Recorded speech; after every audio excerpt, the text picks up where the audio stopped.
reports about wealthy prisoners who are bribing wardens for hospital stays and other favors. And then, of course, quite a few news stories coming out of the courts as well. We'll have our reporters update us on those. There's also the 3 suspects who are expected to appear in the Bishop Lavis Magistrates Court after 7 people were gunned down in gang-related shooting last week. The Senzo Mayiwa murder trial resumed this morning in the Pretoria High Court, and of course this after Saturday marked the 10-year anniversary of the death of Senzo Mayiwa. And another interesting one in the courts, the bullying trial involving an alleged minor in Limpopo was altered to resume in the Thohoyandou Children's Court. And interesting here because the accused, who was a minor at the time, has now just turned 18, making her eligible to actually stand trial. And the alleged bullying incident was captured on video. You might remember this. It was captured by learners at Mbilwi Secondary School, and the victim then later committed suicide following that incident. So we have our reporters on all of those court stories, and hopefully we'll be able to update you. Southern African Queens are back on the battlefield. 14 teams will tackle each other in the search of the ultimate glory. This is the Hollywood Bets COSAFA Women's Championship 2024. Witness the great contest by regional football queens from 22 October to 2 November 2024. Live on SABC Sport on DTT Channel 4. Also available everywhere for everyone, always on SABC Plus and SABCSport.com. For the love of the game. What's good? This is DJ Akio representing Strictly Soul, Africa's biggest R&B party. I want to remind y'all to tune in on November 2nd for the Sama Awards on SABC 1, Mzansi for sure. Red carpet 7:30, main event at 8 o'clock. I'll see y'all there. Peace. Celebrate 30 years of music with the Summer Awards, Saturday 2 November. Yellow carpet starts at 7:30 p.m. and the main awards at 8 p.m. on SABC 1.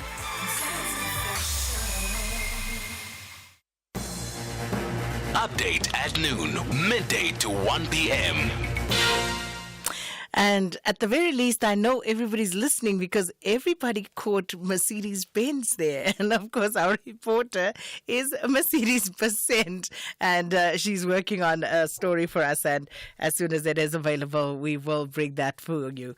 All right, it is 12 minutes after 12. Let's start here. Health Minister Dr. Aaron Motsoaledi has confirmed that the chemical that was found in possession was found when 4 people were arrested last week in Johannesburg is not linked to the deaths of the 6 children in Naledi, Soweto. Now, the minister this morning announced that the cause of death of the 6 children is a chemical called organophosphate. Now, Motsoaledi says that organophosphate is a group of chemicals used in agriculture and pesticides. Let's hear what the minister had to say. Several chemicals were bandied around as possible causes of death. Some were even found in some retailers. In order to avoid confusion, ladies and gentlemen, I wish to mention each one of these chemicals and explain their significance. But before I do that, I need to explain that apart from organophosphate, another group of chemicals used as pesticides are called carbamates. There's a slight difference between carbamates and organophosphate. As I said, they are both used as pesticides. But one major difference is that organophosphate is much more lethal and can cause irreversible damage.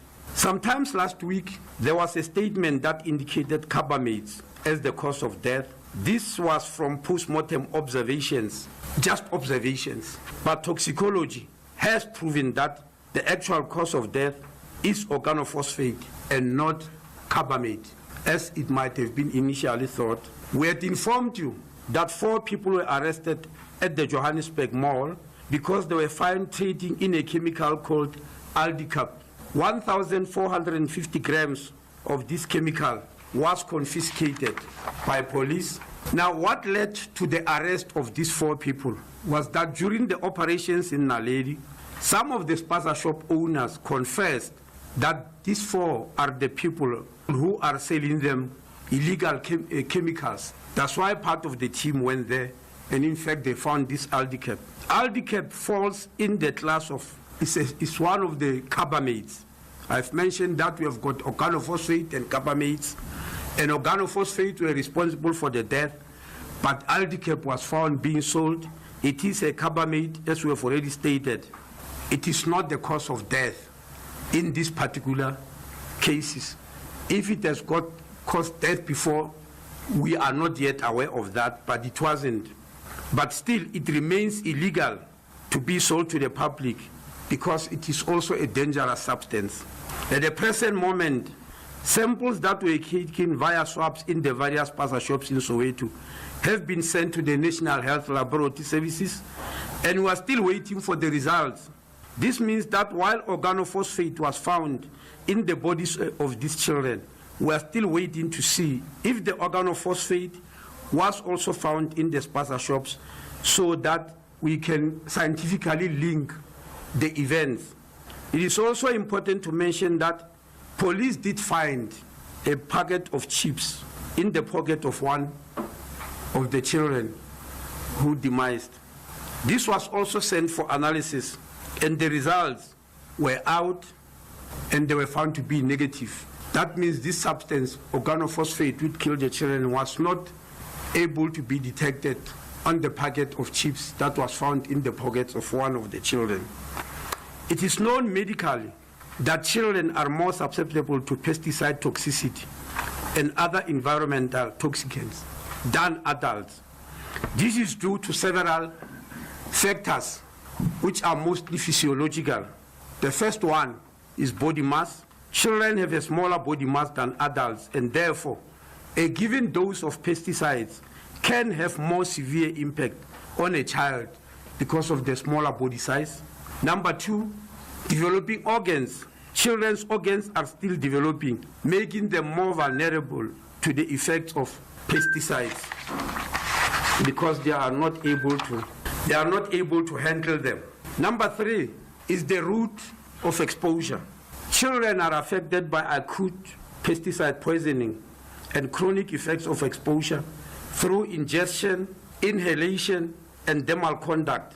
The behavioral pattern of children is different from adults. One of their well-known behaviors is hand to mouth and hand to object. Adults don't usually do that. Children do that quite often whenever they've touched things, and this exposes them more than adults.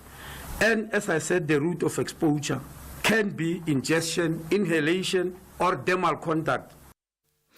And that was Health Minister Dr. Aaron Motsoaledi speaking at a media briefing earlier today. Meanwhile, Gauteng police have confirmed that the 4 people arrested in Johannesburg last week for selling an illegal chemical have been released on a warning after paying a fine.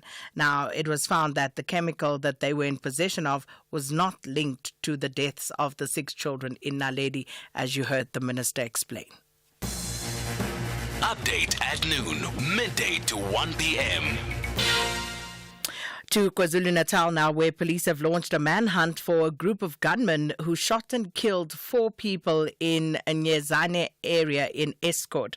Now, it's believed that police have arrested 1 suspect in connection with the murders. Gunmen opened fire randomly, killing 4 and injuring 1. But for the latest on this, we joined on the line by a KwaZulu-Natal police spokesperson, Colonel Robert Nechiunda. Colonel Nechiunda, thanks for your time. Welcome to Update at Noon. Good afternoon to you and your listeners, and thank you for having us. Colonel, if you would just indulge us by please just giving us a background to what you know as this incident unfolded that resulted in the killing of 4 people. What we have for now is that there was a traditional ceremony which was happening at one of the families in Nyezane area in Escort, and all of a sudden 6 gunmen came into the family, and there was one who was leading them who pointed to certain individuals who were there indulging in some food and alcohol, and then those that was working with opened fire at those people, killing 3 on the spot, and 2 were taken to hospital where 1 succumbed to injuries. Suspects then ran across the road. They were picked up by a bakkie, then fled from the scene. That's when police were informed, and investigation led to a hospital where one suspect was arrested as he was being treated to a gunshot wound, which at this stage we are not aware if he was shot by his fellow suspects or there's somebody at the crime scene who opened fire to the suspects. Safe to say we are still searching for at least 5 more suspects.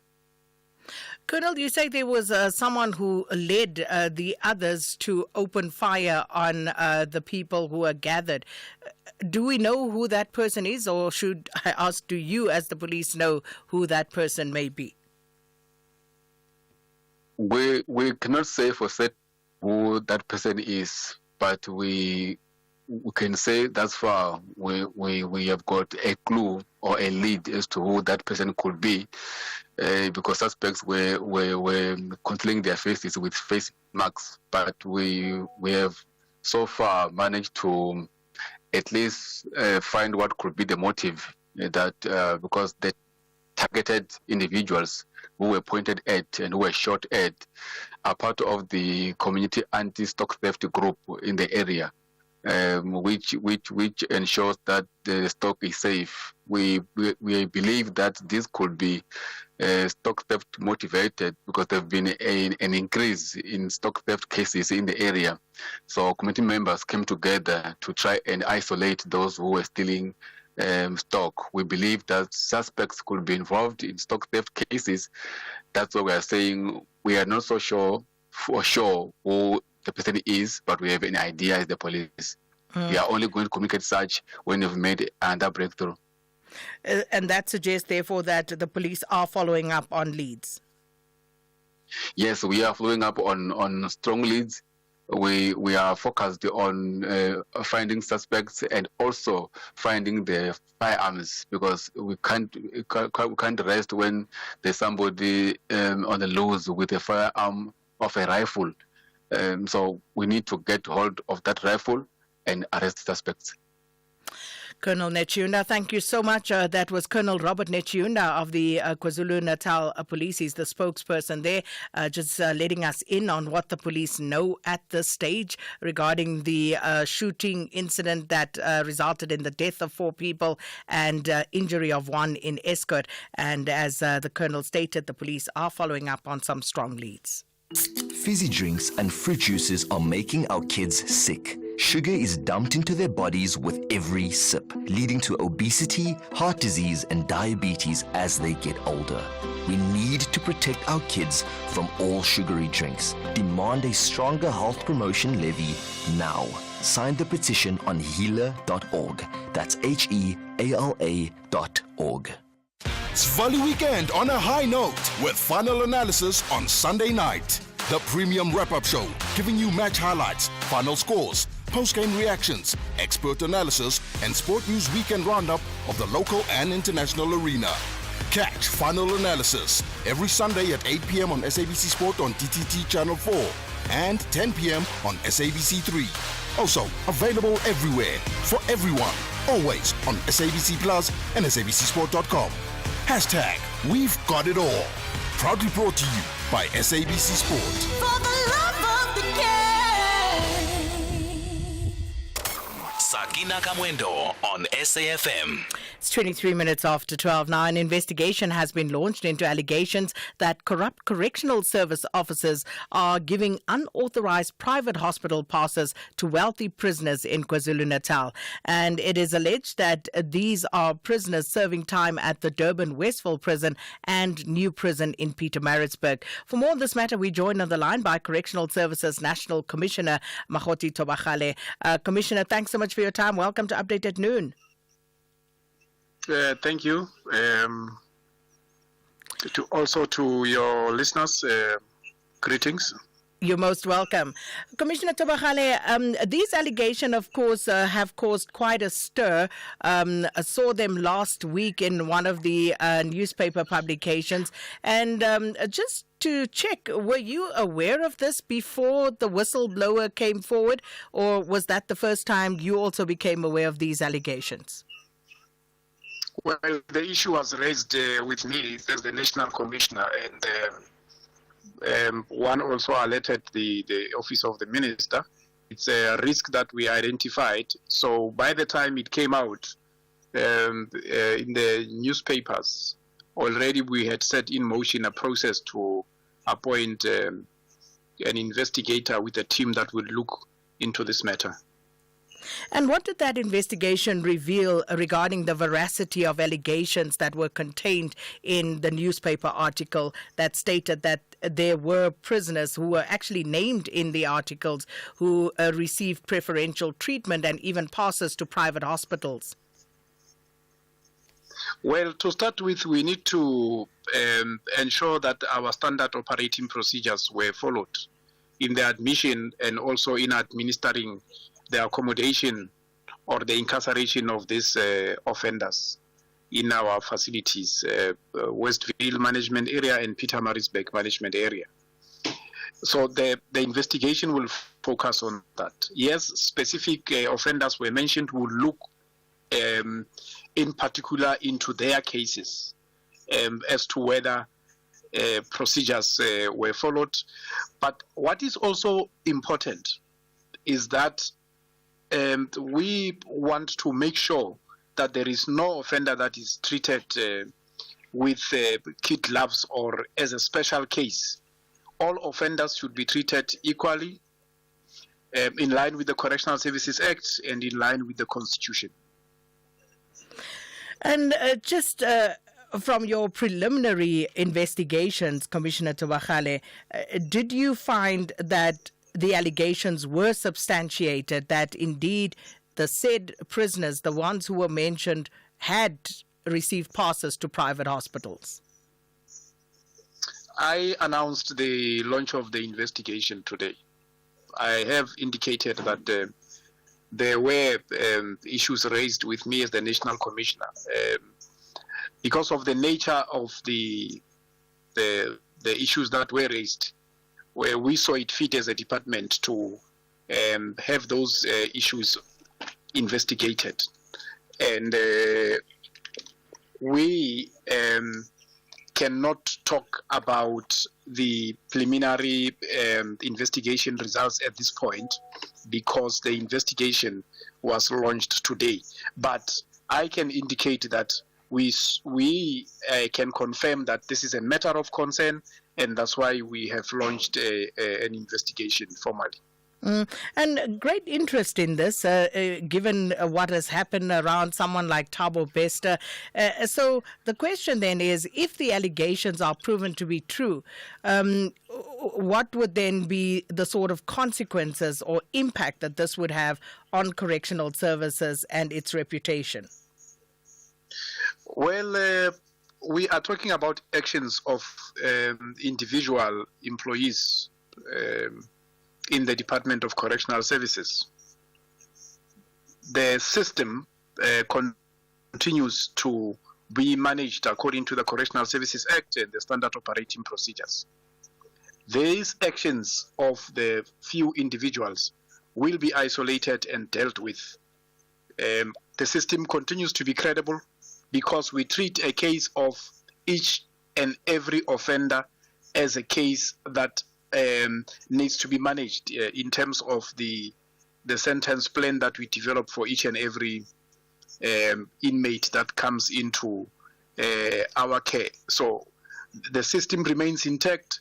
It continues to be managed with integrity. Those that do wrong things within the system, as I've indicated, few as they are, will be disciplined if the investigation report comes out with the findings that needs that type of action. We will be decisive in taking that action as the department. Commissioner, when you say the system remains intact and speaking to the integrity of this particular system, a few weeks ago you conducted raids, in several places, and quite a bit of contraband was confiscated as a result thereof. So how do these things get into the prison facilities? Were any of your wardens arrested as a result of this, or was there? What was the outcome thereof? As a result of the raids, we link the contrabands that we would have uncovered with specific inmates. We then investigate the circumstances around those contrabands entry into our correctional facilities and also sustenance within the system. That information is utilized to also identify if our members of the staff are involved in the smuggling into correctional facilities of contrabands or in assisting the offenders with regards to the usage. On record, we have 17 officials that have been dismissed. We have 53 cases that we are taking through disciplinary processes. More than 80 officials have been disciplined, of course, receiving different sanctions.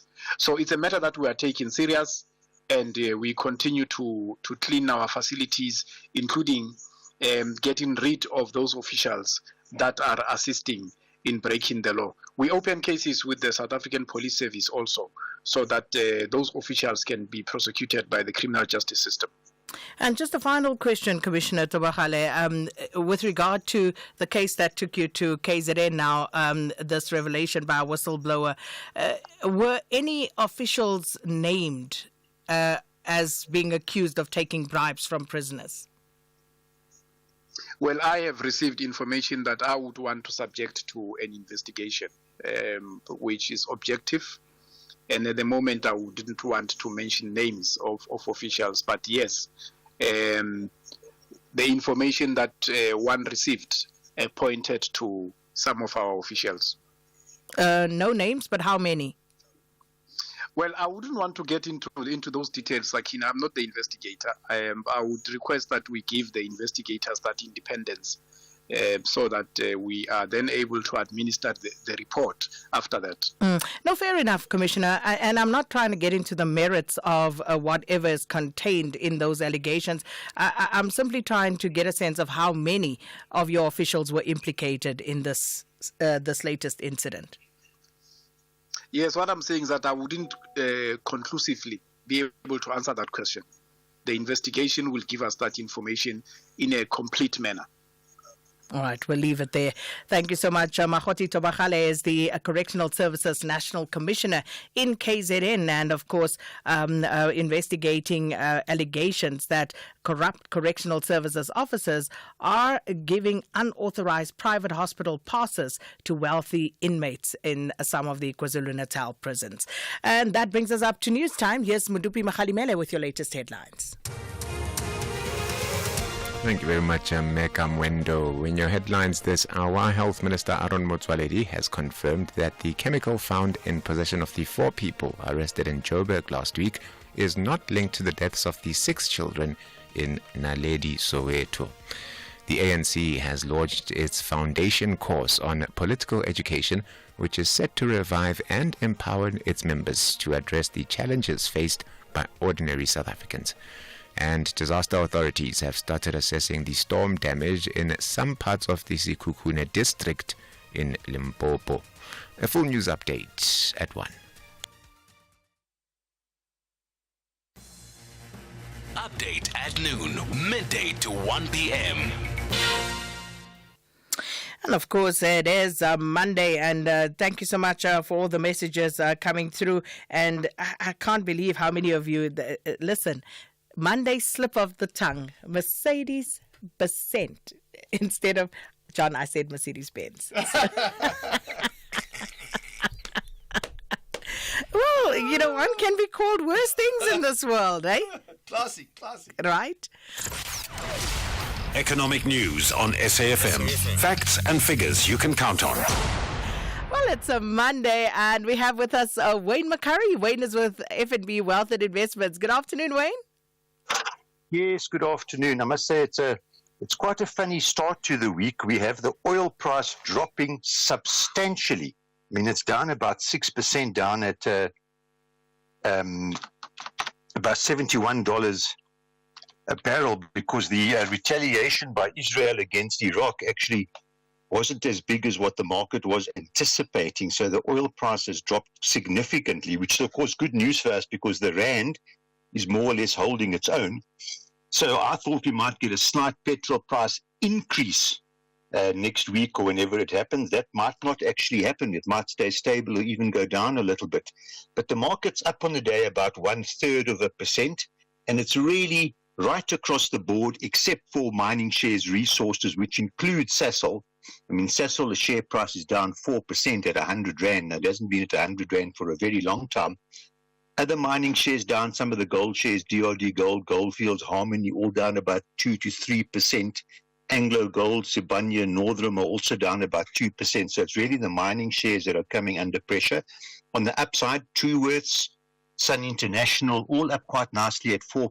It's really South African shares that are going up today. Woolworths, Fushini Group, Vodacom, ShopRite, all up around about 2%. So that's a great vote of confidence for the purely South African shares.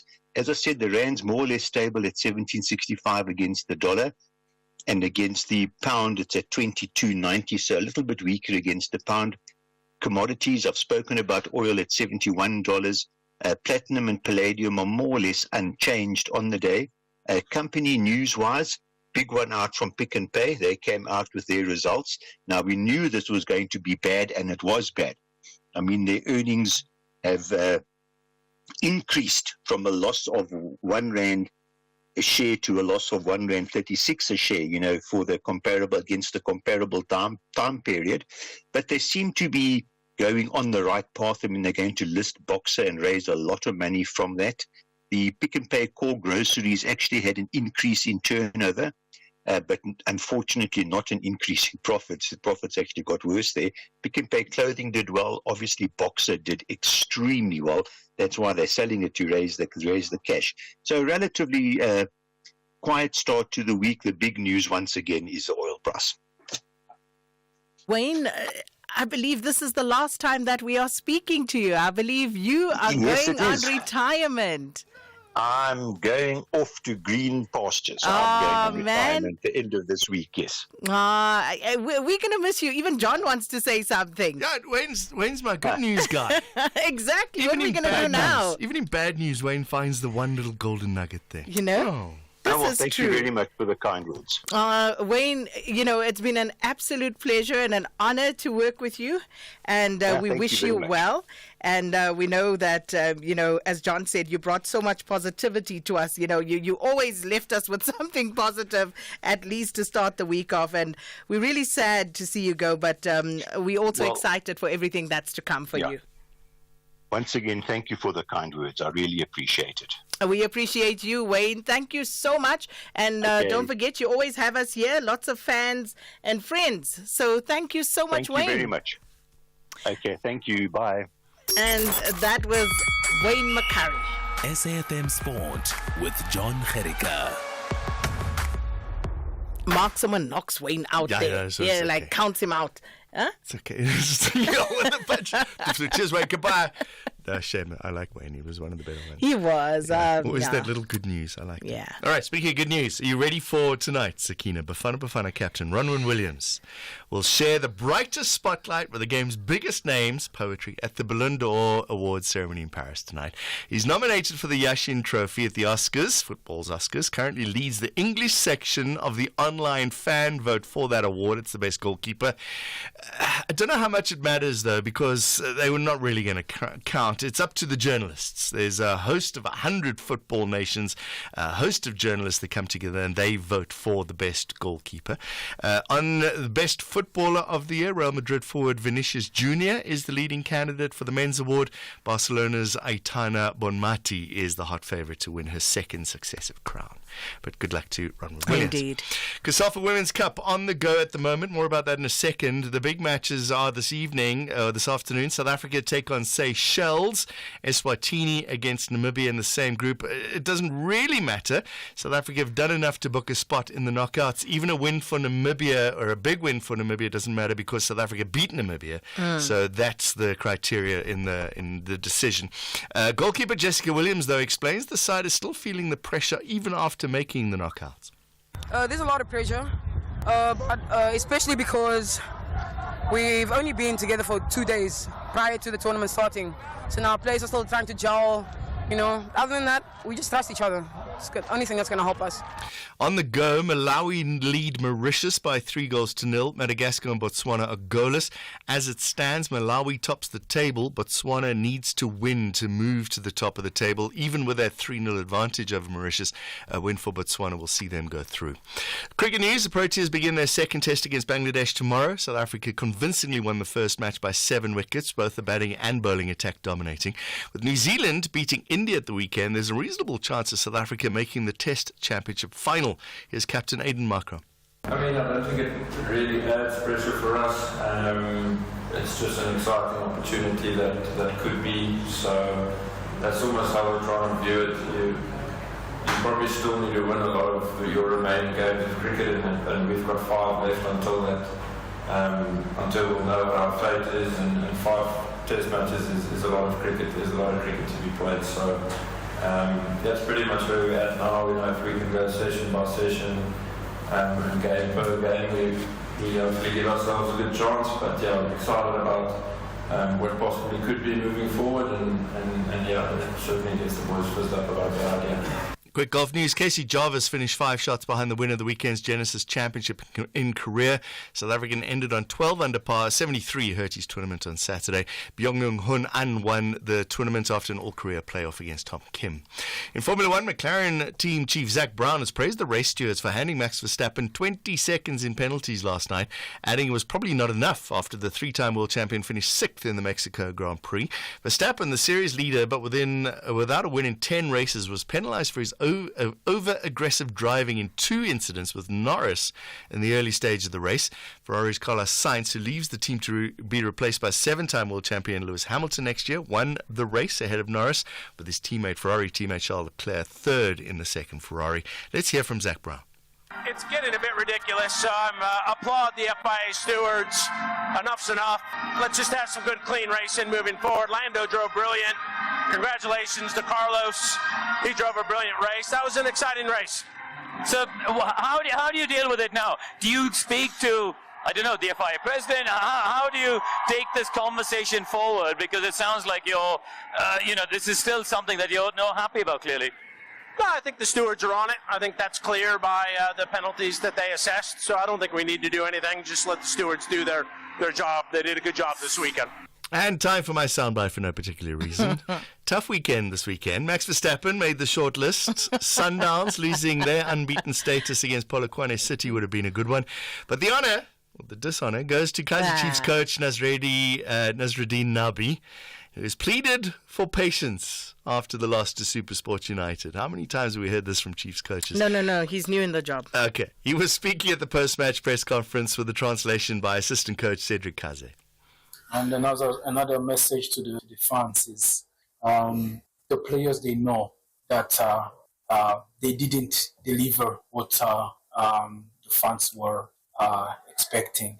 But in 3 days, there is another game. We need the fans not to criticize the players, not to put them down. We need them to encourage them.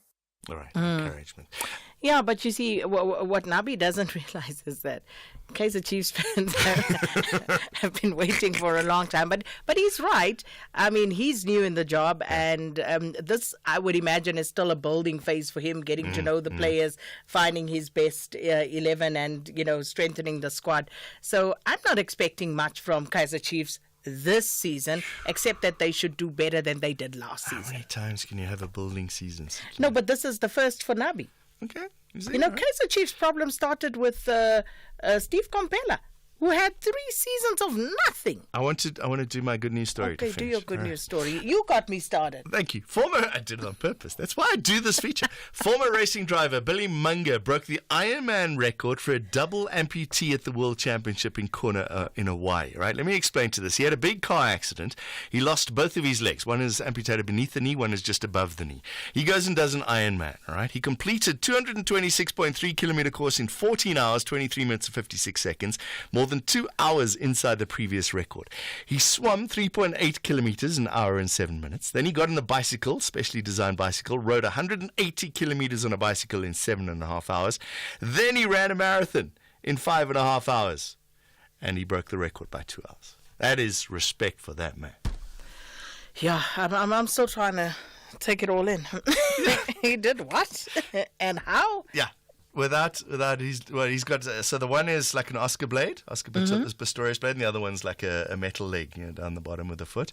And he did an Ironman. But just to run a marathon in 5.5 hours, plus the swim, plus the ride. Yeah, respect. Yeah, okay, bye. Absolutely.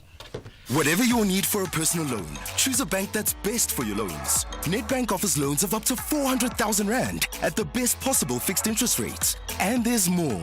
Open a My Goals Plus or My Goals Premium account, and you could enjoy 200 Rand cash back every month for the duration of your loan term. That's up to 14,400 Rand cash back. Visit nedbank.co.za to apply for your tailored personal loan. See money differently. Nedbank. We are a licensed FSP and registered credit provider. T's and C's apply. The Southern African Queens of the Beautiful Game will produce real drama, passion, and excitement on Monday, 28 October. Madagascar tackles Botswana live on SABC Sport on DTT Channel 4, while Mauritius confront Malawi on SABC Plus. Both matches kick off at 12 midday. Then at 3 p.m., 7-time champion South Africa clashes with Seychelles on SABC Sport on DTT Channel 4. And Eswatini faces Namibia also at 3 p.m. Everywhere, for everyone, always on SABC Plus. This is the Hollywood Best COSAFA Women's Championship, proudly brought to you by SABC Sport. For the love of the game. If you think you cannot afford a lawyer, think again. Clientele Legal has made professional legal services affordable for you. Whether it's a civil, criminal, or labor-related matter, we have a nationwide panel of attorneys standing by to assist you. SMS SAFM to 32195. That's SAFM to 32195 and we'll call you back. Clientele General is a licensed non-life insurer and an authorized FSP. Standard rates and terms and conditions apply. Update at noon, midday to 1 p.m. And let's take a look at some of your messages now. Vugani says, Dean McPherson seems to be a loose cannon and President Ramaphosa can't put his foot down, which makes me wonder if he is real or just a ceremonial president. I will say again, this marriage of inconvenience won't last. Ideologically, these people are far apart. Let's listen to some of the voice notes. Good table. Sakina, let me just talk about crime in South Africa. On Saturday, we were marked that side of Coronation Hospital, West Bay, I think so, by young boys, maybe, I think they are 16, 17 years old. They have guns, Sakina, there by West Bay. That community is in crisis. But what's shocking, the community was watching those boys when they robbed us, while we were the runners to prepare for Soweto Marathon. So, crime in Westbury, it needs community to resolve it. This is Good afternoon, Sakina.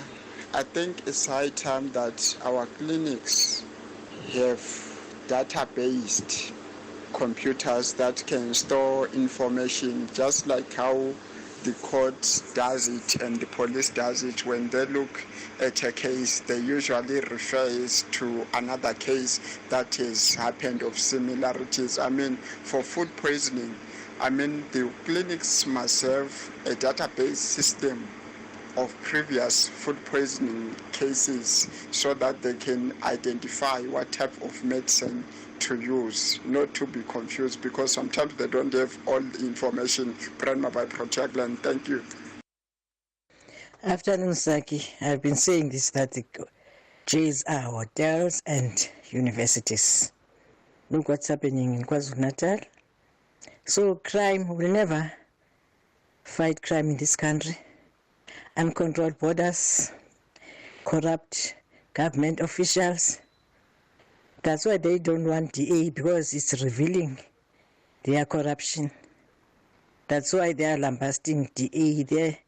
They want DA to blackmail DA so that the South African citizen take DA as if he's still using apartheid system. But it doesn't want the dark and dive promises must be fulfilled. That's what the DA wants.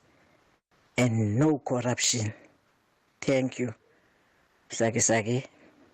Princess Sakina, good afternoon to you. Good afternoon to your team.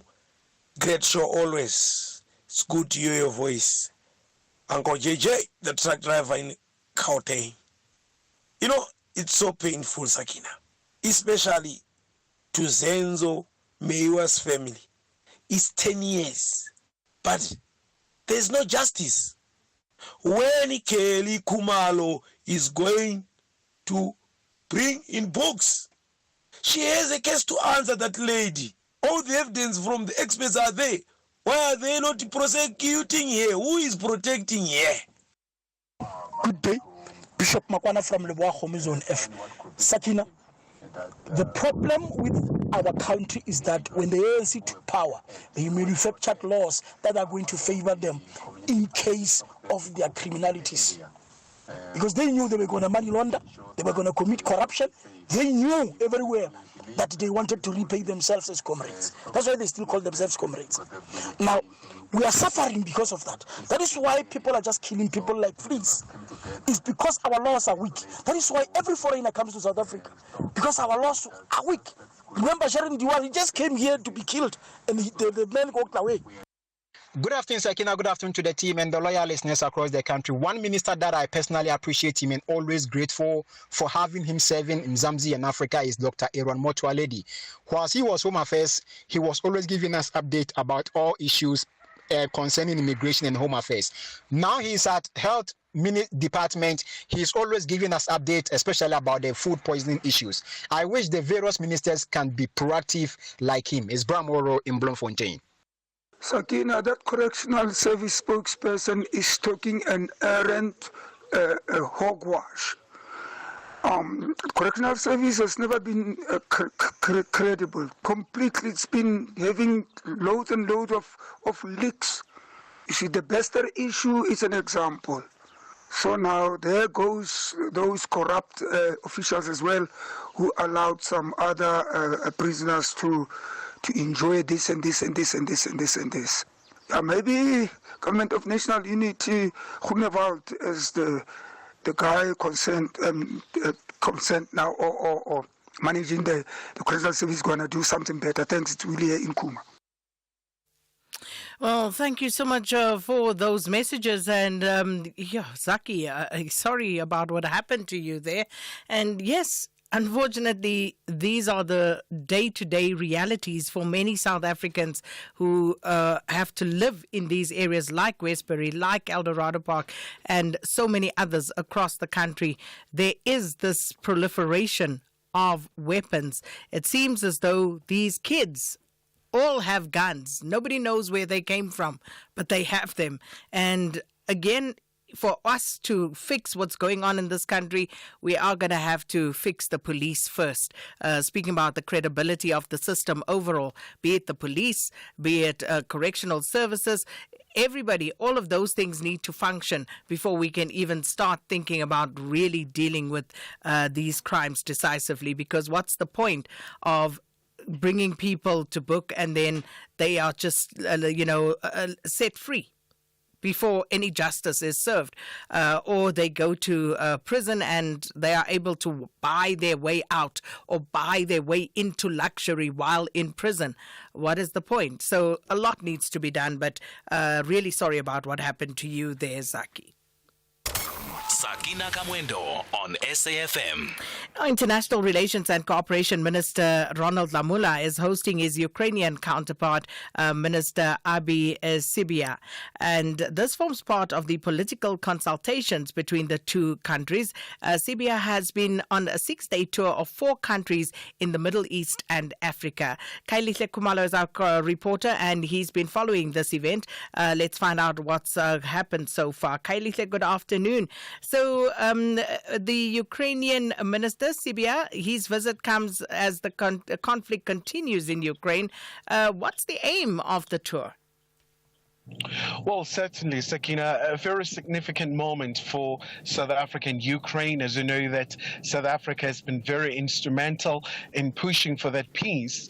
Who would forget that peace mission that was led by President Cyril Ramaphosa when they went to Ukraine and Russia and talk about the issue of a long-lasting peace. So the Ukrainian minister spoke about that very same issue, saying that it's quite important for them to really just reach that point where this conflict ends, but saying that they are counting on countries like South Africa, really, Sakina, as you know, that the country will be taking over the G20 presidency, but also speaking about the issue that very fundamental is that we'll have this particular summit, and now the Russian Federation as well will be invited. So something that was quite important, especially because for South Africa, this has always been the emphasis for the warring parties to get into the negotiation table, but also other very key issues, Sakina, around investment, trade, and boosting bilateral relations between the two countries.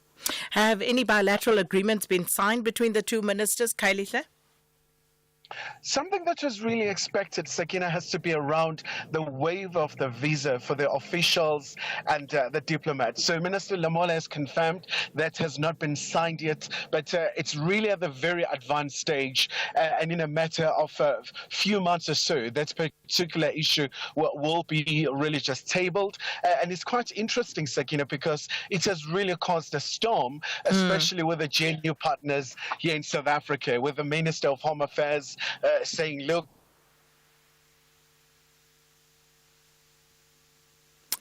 our apologies there, losing that connection. Very key issues, like, the two, can you hear me now? Yes, we lost you. Fantastic. So other very key issues I tell you what, Sakina, we're right on the road, so just bear with me. But other very key issues that really featured prominently will be the current situation in the African continent, but also a very key issue as well will have to be around the current situation in the Middle East, where the two ministers, they still make that all-important call for the two-state solution where there is coexistence of the Palestinian states alongside the state of Israel as well. But apart from that, a lot of issues really in terms of making sure that South Africa becomes a dependable friend of Ukraine in making sure that they're able to overcome their challenges. Well, thanks so much, Kaya. Let's leave it there, seeing that the connection isn't great. That's our reporter, Kailihle Kumalo, and following developments for us in that visit of the Ukrainian Foreign Minister, Andrei Sybiha, today, and he's meeting with International Relations and Cooperation Minister, Ronald Lamola. Update at noon, midday to 1 p.m. The trial of 5 men accused of their involvement in the murder of soccer star Senzo Mayiwa has resumed in the High Court in Pretoria. The lead investigating officer, Bongani Gininda, has been going through banking and cell phone evidence that allegedly links accused number 1, that's Muzi Sibiya, to the crime. Now, Sibiya allegedly pointed out the murder scene in Vosloorus on Gauteng's East Rand, which subsequently led to the confession statement. SABC reporter Paul Makubane has more. Lead investigating officer Brigadier Bongani Gininda has been going through banking statements and cell phone evidence that allegedly links accused number 1 Muzi Sibiya to the crime. Accused number 1 Sibiya allegedly pointed out the murder scene in Vosloorus on Gauteng's East Rand, which subsequently led to the confession statement that Sibiya claims he was assaulted and tortured into signing. Brigadier Gininda has been on the stand explaining how they pieced together evidence linking Sibiya to the murder of the Bafana Bafana captain, which includes the hostel said to be the meeting point for the accused before and after the murder. Now, when you take into account, my lord, and that is how collaboration works, you have to take into account that in 2014, where do you find or what address was provided of accused number 1? And you will find that is the address of Basutwini Hostel, just a moment, Vosloorus. That, my lord, is not only confirmed by our profiling system, but the exhibit number, but that relates to his banking statement. It shows clearly that his address in terms of the details that he provided when he opened the bank account was Basotini Hostel for Flores. This is the same hostel that one of the state witnesses, Constable Sizwe Zungu, testified about. Zungu testified that he was in the presence of all the accused at the Basotho hostel the day of the Meyiwa murder. Zungu also testified that some of the accused rushed in that evening and he saw a firearm while one of the accused was wearing a hoodie, as described by the eyewitnesses who were inside the Khumalo home that fateful night. Meanwhile, Brigadier Genenda says there is evidence that there was communication between Sibiya and Constable Zungu. Previously, Sibiya denied knowing Zungu. And that was the SABC News reporter Pearl Magubane. And thanks everybody for the lovely messages. Glad to know that you are enjoying the show.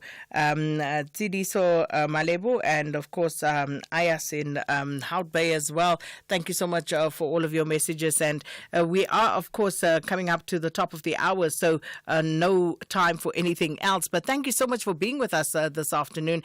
And of course don't forget, we'll do it again tomorrow. If there's anything that you'd like for us to perhaps follow up on offline, as Sakina, SAKINA, at safm.co.za. With that, thanks to the team. Thanks to everybody for listening in. It's 1 o'clock. Here is Mudupi Makhalimele with your latest news.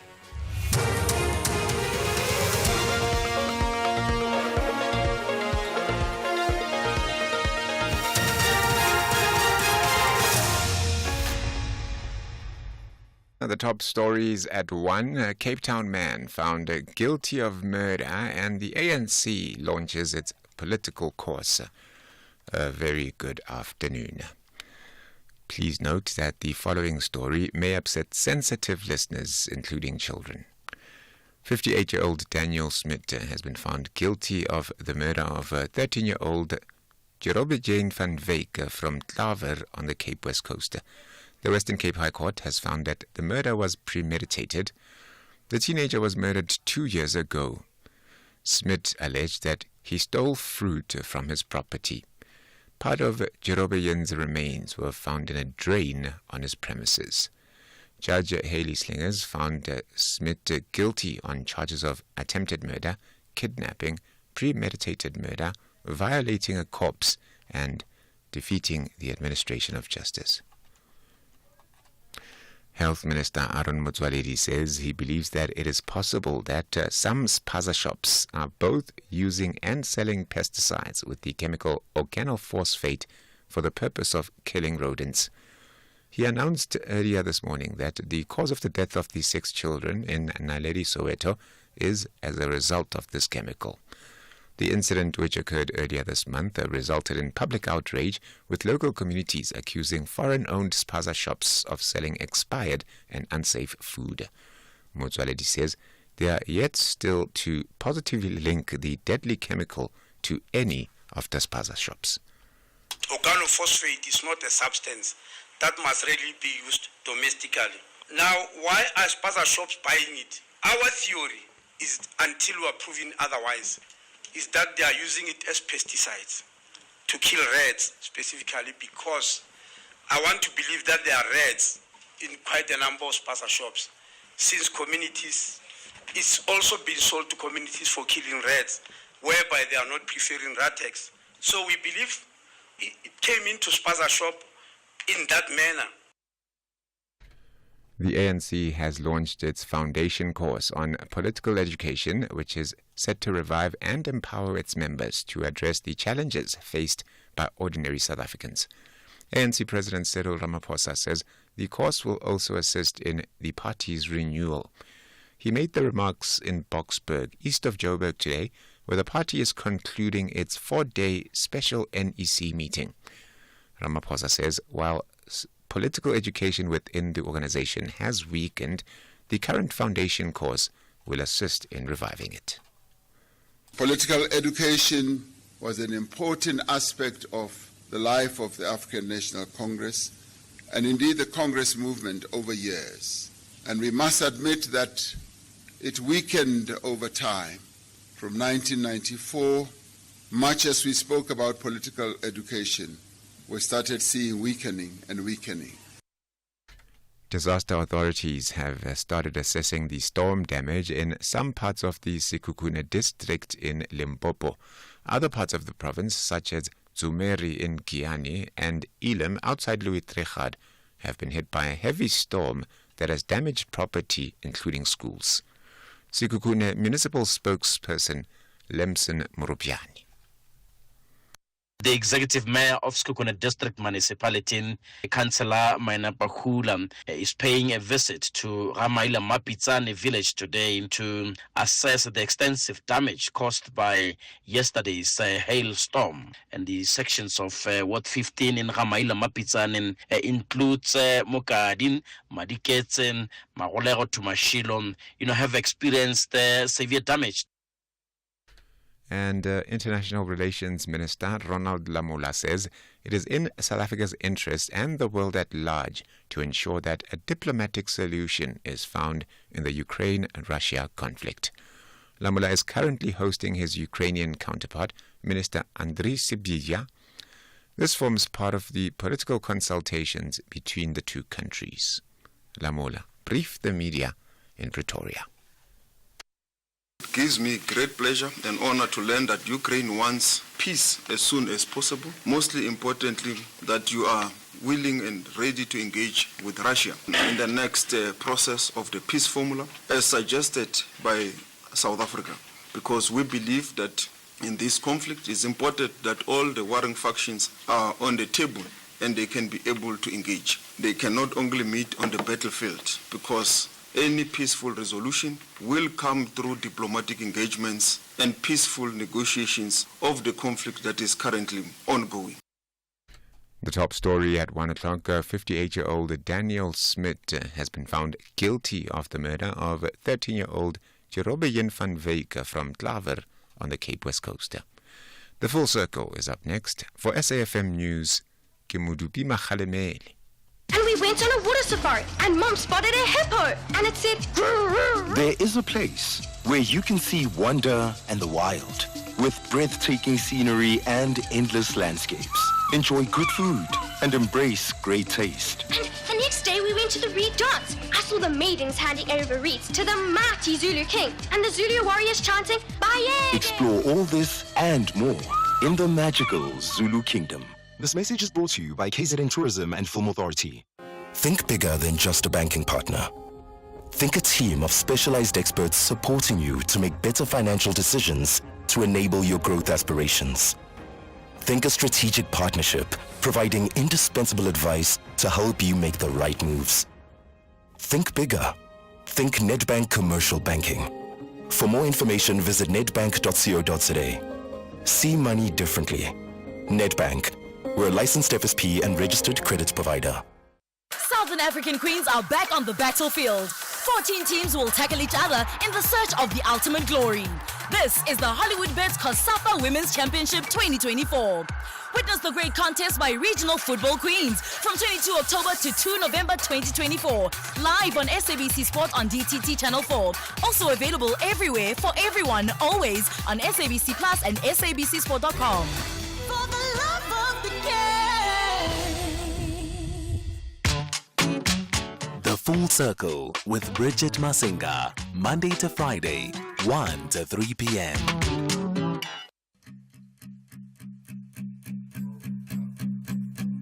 There's a fire starting in my heart, reaching a fever pitch and it's bringing me out the dark.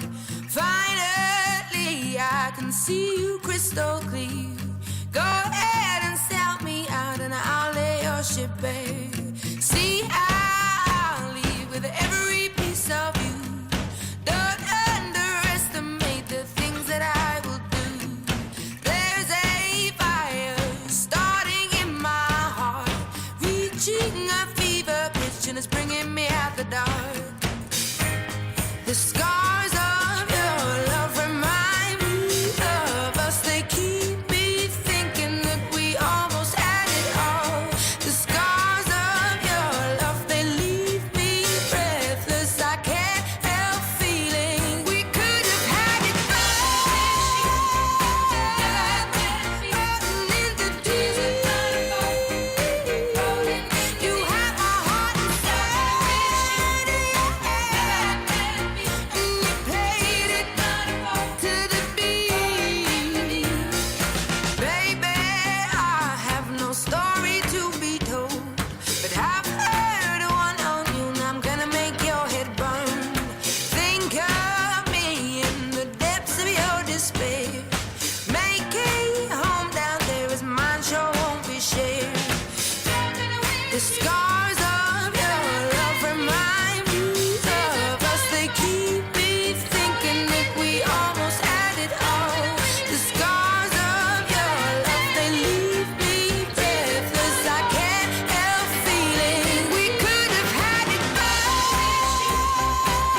is Adele coming through with Rolling in the Deep. That is how we kick off this fine Monday afternoon. And this one coming from her sophomore album, which came out in 2011. 21 was the title of that particular one. Did incredibly well, across the various music charts as well as by way of sales. The song was actually co-written by another English producer and songwriter, Paul Epworth, who's worked with the likes of Adele as well as Florence and the Machine, alongside Rihanna and a few other artists over the years.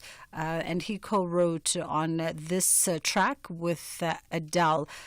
Beautiful song there, beautiful way for us to begin the show. She calls it, by the way, her biggest crossover hit.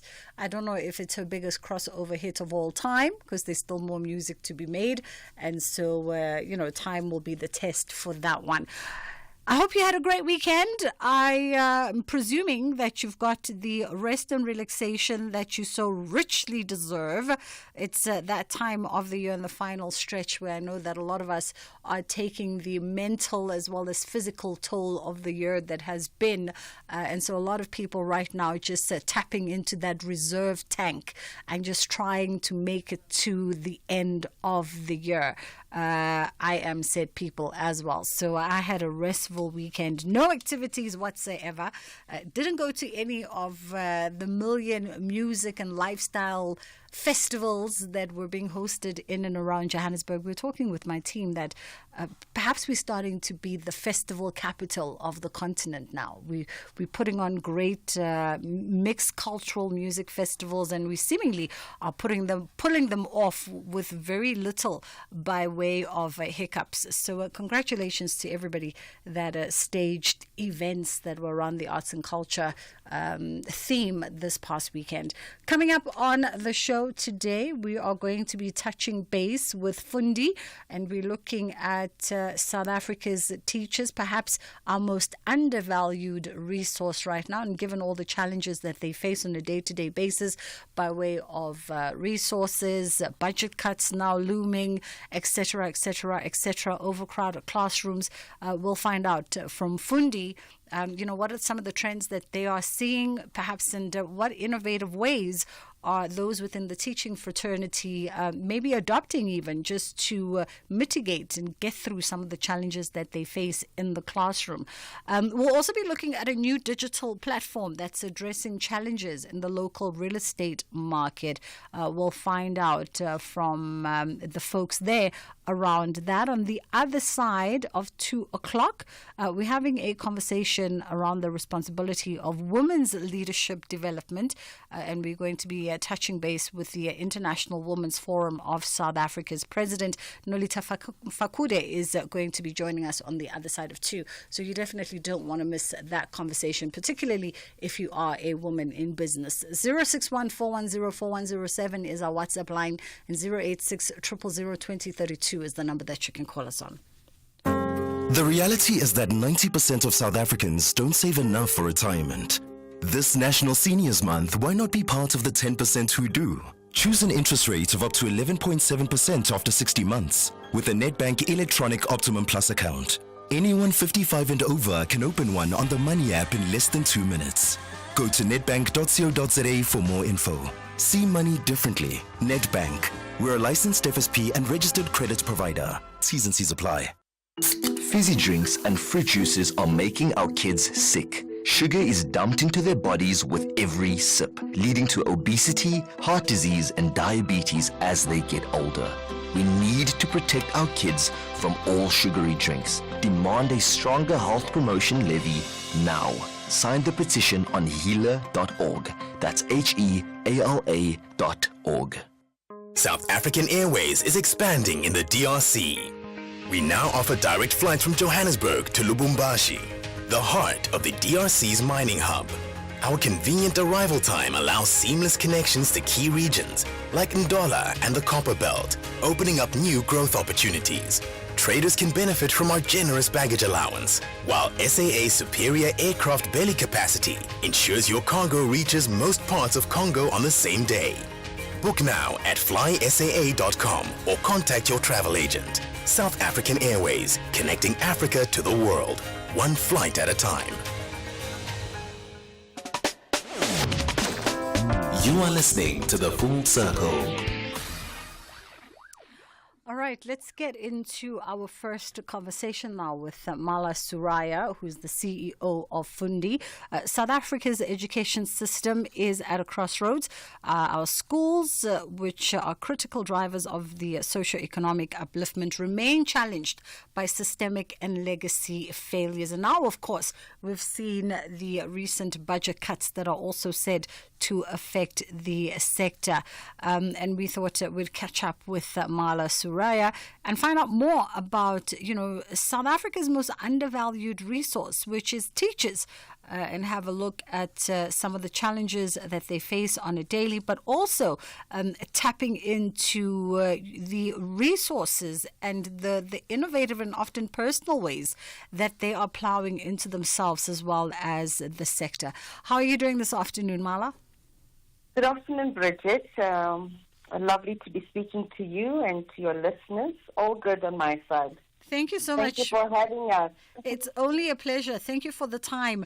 Perhaps before we even, hone in on teachers, let's get the scope of understanding as to Fundi, and how you guys tap into the education system. No, great. Thank you for your question. Fundi's been around for over 30 years now. In fact, your listeners will know Fundi as EduLoan. We started back in 1994 as EduLoan, really just providing financial access to the poorest of the poor, which we today call the missing middle. So in 2016, we rebranded from EduLoan to Fundi. A big part of our business is to provide access to funding for the missing middle cohort. Teachers are actually our number one target market within that cohort. So we've been servicing public sector servants, teachers, policemen, municipality workers, and nurses for over 30 years now. With the difficulty of them trying to get an educational loan through your mainstream banking environment, Fundi is an easy, accessible environment for them to find the funding for themselves to be educated and for their siblings, or they even sponsor other kids for an education. The other part of our business is to also provide loans for tools that enable education. So we do provide access to funding for a smartphone that's used for learning, or a digital device like an iPad or a laptop, and all of the accessories that go with it. Access to education is not the silver bullet for success. So we also have bursary support services that we provide to all of our students, and our teachers, and any student looking to study. So we will provide mentoring, coaching, tools for education, assessments. So really providing the end-to-end to enable an entry point into higher education, but to ensure that there's throughput and there's success.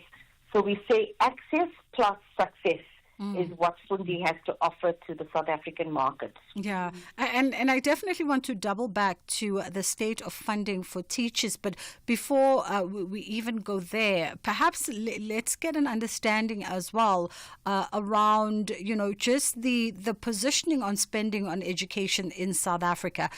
We do know that we are amongst the highest spenders of education, as per percentage of the GDP. But is that sufficient, and is that making a tangible impact within the sector? Yeah. Look, my opinion on this is, the demand for education is always going to supersede the supply. And why do I say this? What we've seen and what we've seen as a trend over 30 years is South Africans believe in education. There is a culture in every home and a value system that education is a stepping stone to success and prosperity, a better life, a better livelihood and satisfaction of life. So I think systemically, it's coming from our homes where education has got such a high value, and that will remain with us, I believe, for as long as there's human beings in South Africa. And if I look at just, talking about the spending, 6% of the country's GDP is invested into education as a sector.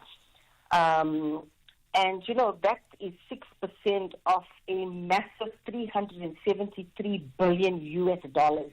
And still we find that there are thousands and thousands of kids that don't get into the system because of the lack of funding. Many years ago, we had Fees Must Fall, and the advent of NSFAS came into being. Today, NSFAS invests over 50 billion rand into giving access to the poorest of the poor South African that has a desire to study. Even that is not enough. Very recently, the Department of Higher Education, together with NSFAS, launched a 3.8 billion rand missing middle scheme. I believe, there's a massive, thousands and thousands of applications going after that scheme.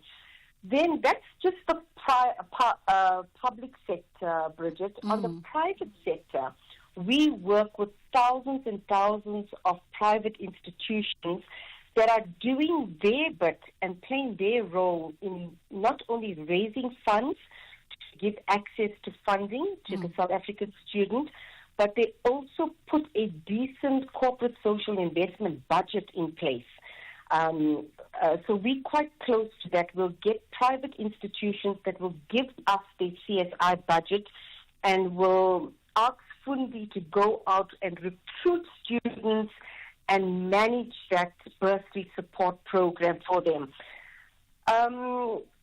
Just in the monies that we support, hundreds of millions come in from the private sector for that. You'll see thousands of foundations raising funds. Ourselves as Fundi, I must tell you this little story. In 2019, I joined Fundi in 2018. In 2018, it was during crunch time, which we call registration period, which is coming up in January. I was sitting in the Fundi call center, and my heart was just breaking. Thousands and thousands of parents and students were calling the call center, and they did not meet the minimum requirement to apply for a Fundi study loan. We sat every day with thousands of applications that we didn't know what to do with. So we started Fundi Foundation. It's basically a crowdfunding NGO. So the kids that come to us and they do not meet the minimum criteria for a Fundi loan, we raise funds and try and get them into the system. So Fundi Foundation is not the only organization in South Africa that is trying to fill the gaps where government cannot fill. Phoenix is another organization that we work with. They owned by Standard Bank. They also do crowdfunding, Motsepe Foundation. And if you go onto, foundation websites, you'll see literally hundreds. So in a nutshell, the private sector and the public sector is raising billions for the sector, but because the desire, which is a great desire and a great value to be educated, is there, we still fall short. My personal belief is we need to look offshore and we need to raise funds offshore. Some dollars and pounds will help a lot. So our mandate as Fundi Foundation is to, cast our eye across the shores and see if we can do some fundraising in other currencies and continue to fight the fight of bridging the gap for the unfunded student. And as you point out, Marla, that, unfortunately, there is still a gap because the desire versus the resource, doesn't speak to each other. But there's important work being, from what the picture that you paint us, there's an important work being done that's collaborative from the private as well as the public sector. Where should we be focusing our attention and our collective efforts then in your personal and professional observations? I think it's twofold. Giving the access really gives the kid a ticket to the game. If I look at the recent campaign that Fundi Foundation had, it was 10 Rand goes a long way. That campaign was purely to get the kid registration fees.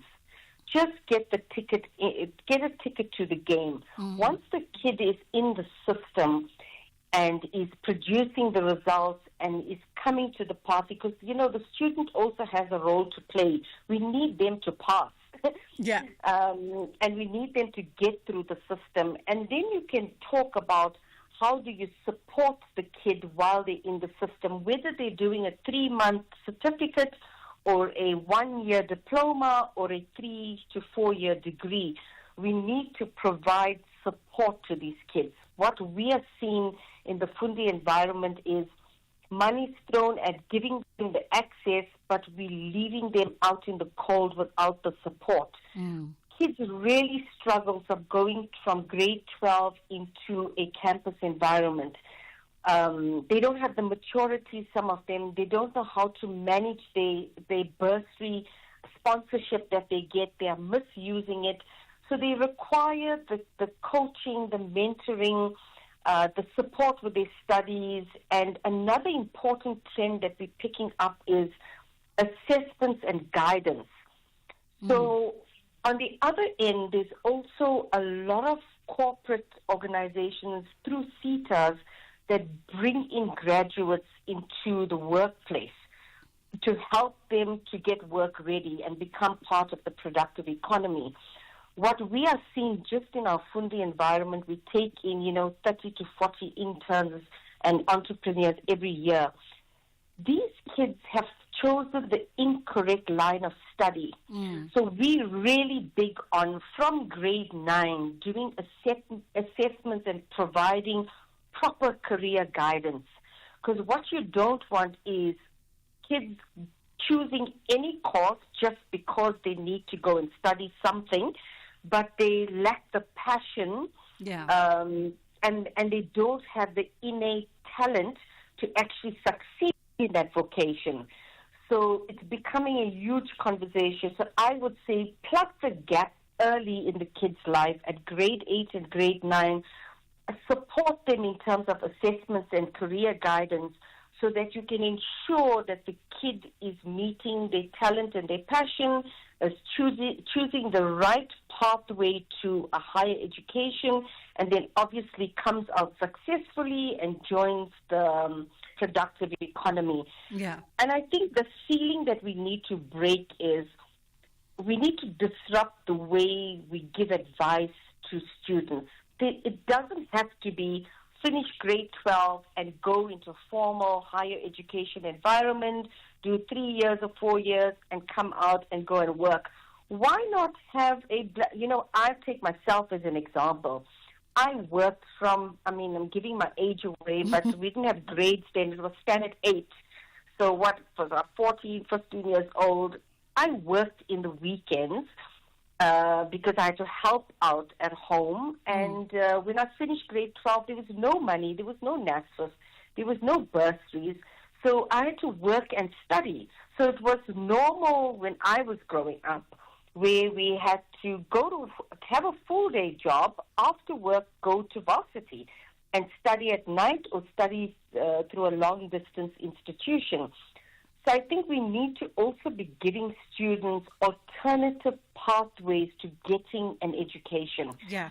If a student is an entrepreneur, I see so many young people. When my son was doing grade 12 last year, there were so many kids from his school that were trading online. that were selling stuff, that were doing art, they were doing things that they were really passionate about, but they were continuing with their academic studies.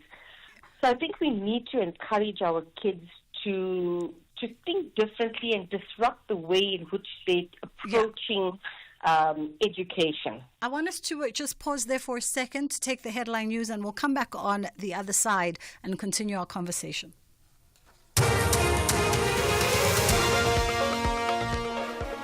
Thanks, Bridge. A very good afternoon. With the news headlines at 1:30, ke Modupi Makgalemele. 58-year-old Daniel Smith has been found guilty of the murder of a 13-year-old Jerobean van Wyk from Klaver on the Cape West Coast. DA leader John Steenhuisen says the Eastern Cape needs to establish a specialized provincial task force to deal with the escalating crime levels in the province. And pro-Palestinian protesters have gathered outside the High Court in Cape Town in support of South Africa's case at the International Court of Justice against the Israeli government. And those are your headlines. A full news update at 2. You're listening to Bridget Masinga on SAFM. We are catching up with the CEO of Fundi, Mala Suraya, and of course we just got the general overview and context of the education landscape in South Africa. And now we're just going to shift our focus a little bit, Mala, and look and go back to the educators themselves. And you say, a part of the business of Fundi is providing financial access to the poor. And one of your targets, your number one target, being teachers who themselves form, part of the missing middle. And I think when we talk about teachers and them being a valuable resource within the education sector, there is no learning that can happen without them. And yet they are faced constantly, daily, with challenges that restrict their ability to be able to provide the necessary kind of service to their children that I'm sure a lot of them desire to provide. And you say that you've also seen a trend of teachers tapping into your resources in order to better develop themselves and their skill sets as teachers.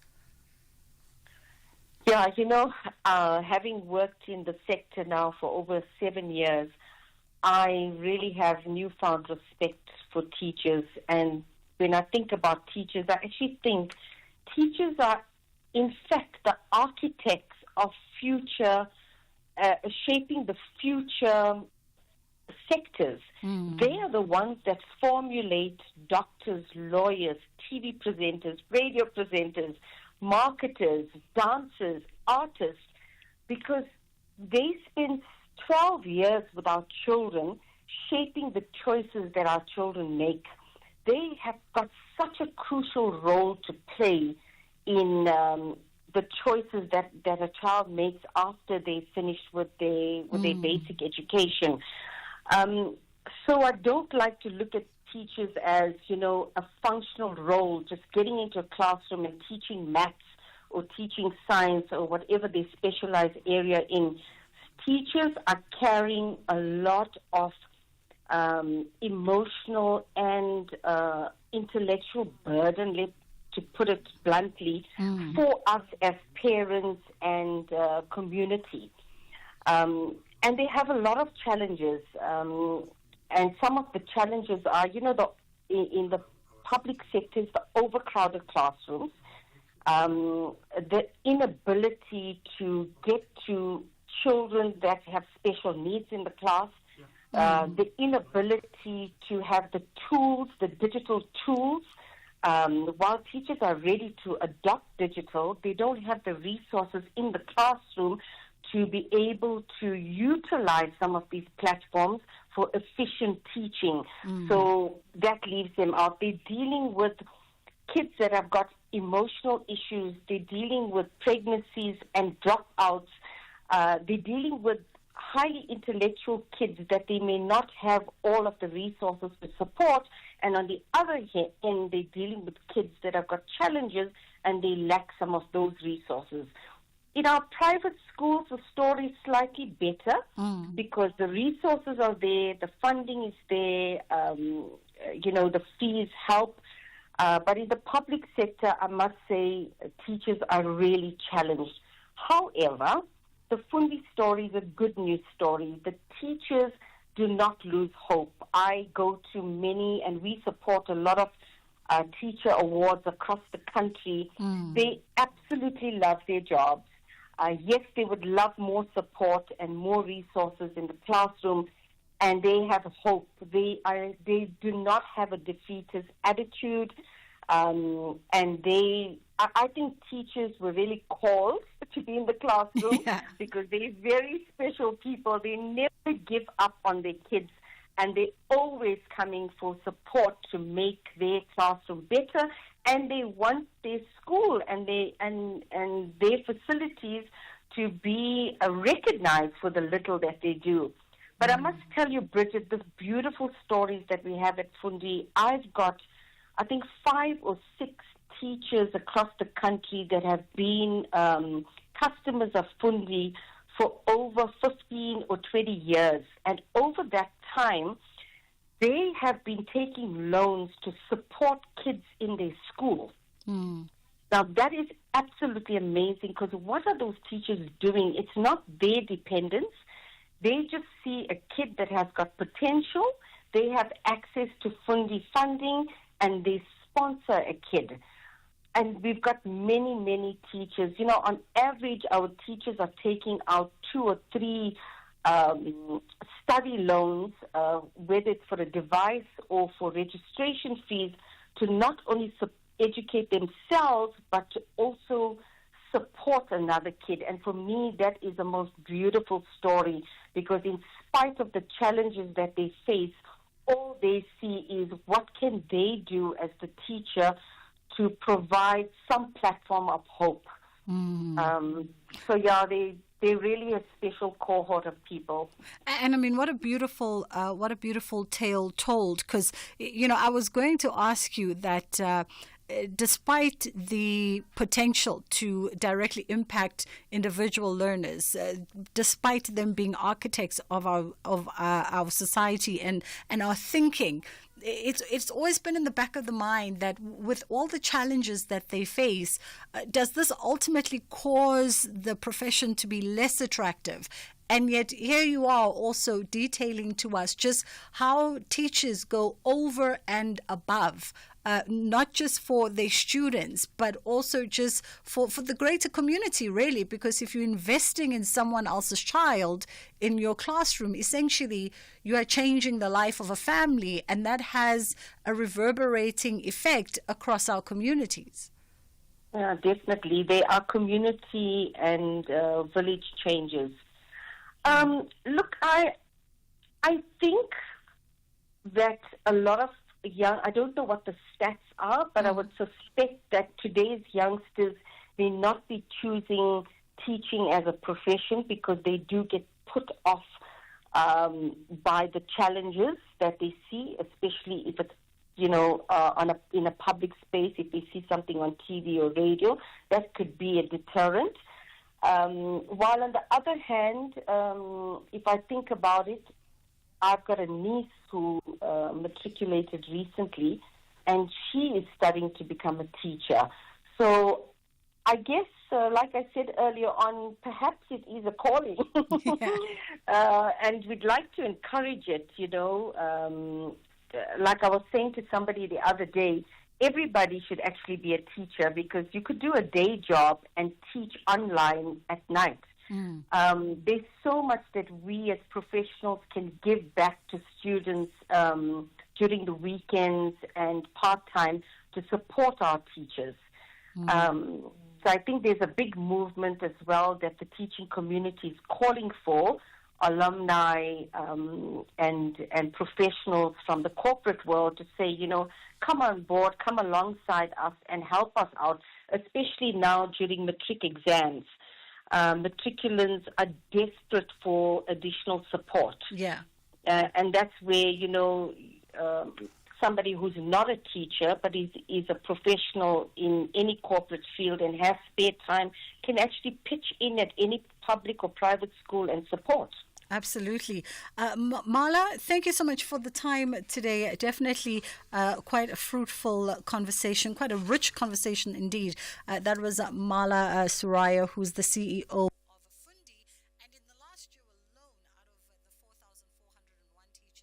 A total of over 7,800 fundi loans. 24% of them are actually investing in themselves. It's just gone 2 o'clock on the Full Circle with myself, Bridget Masinga, on SAFM. Fizzy drinks and fruit juices are making our kids sick. Sugar is dumped into their bodies with every sip, leading to obesity, heart disease, and diabetes as they get older.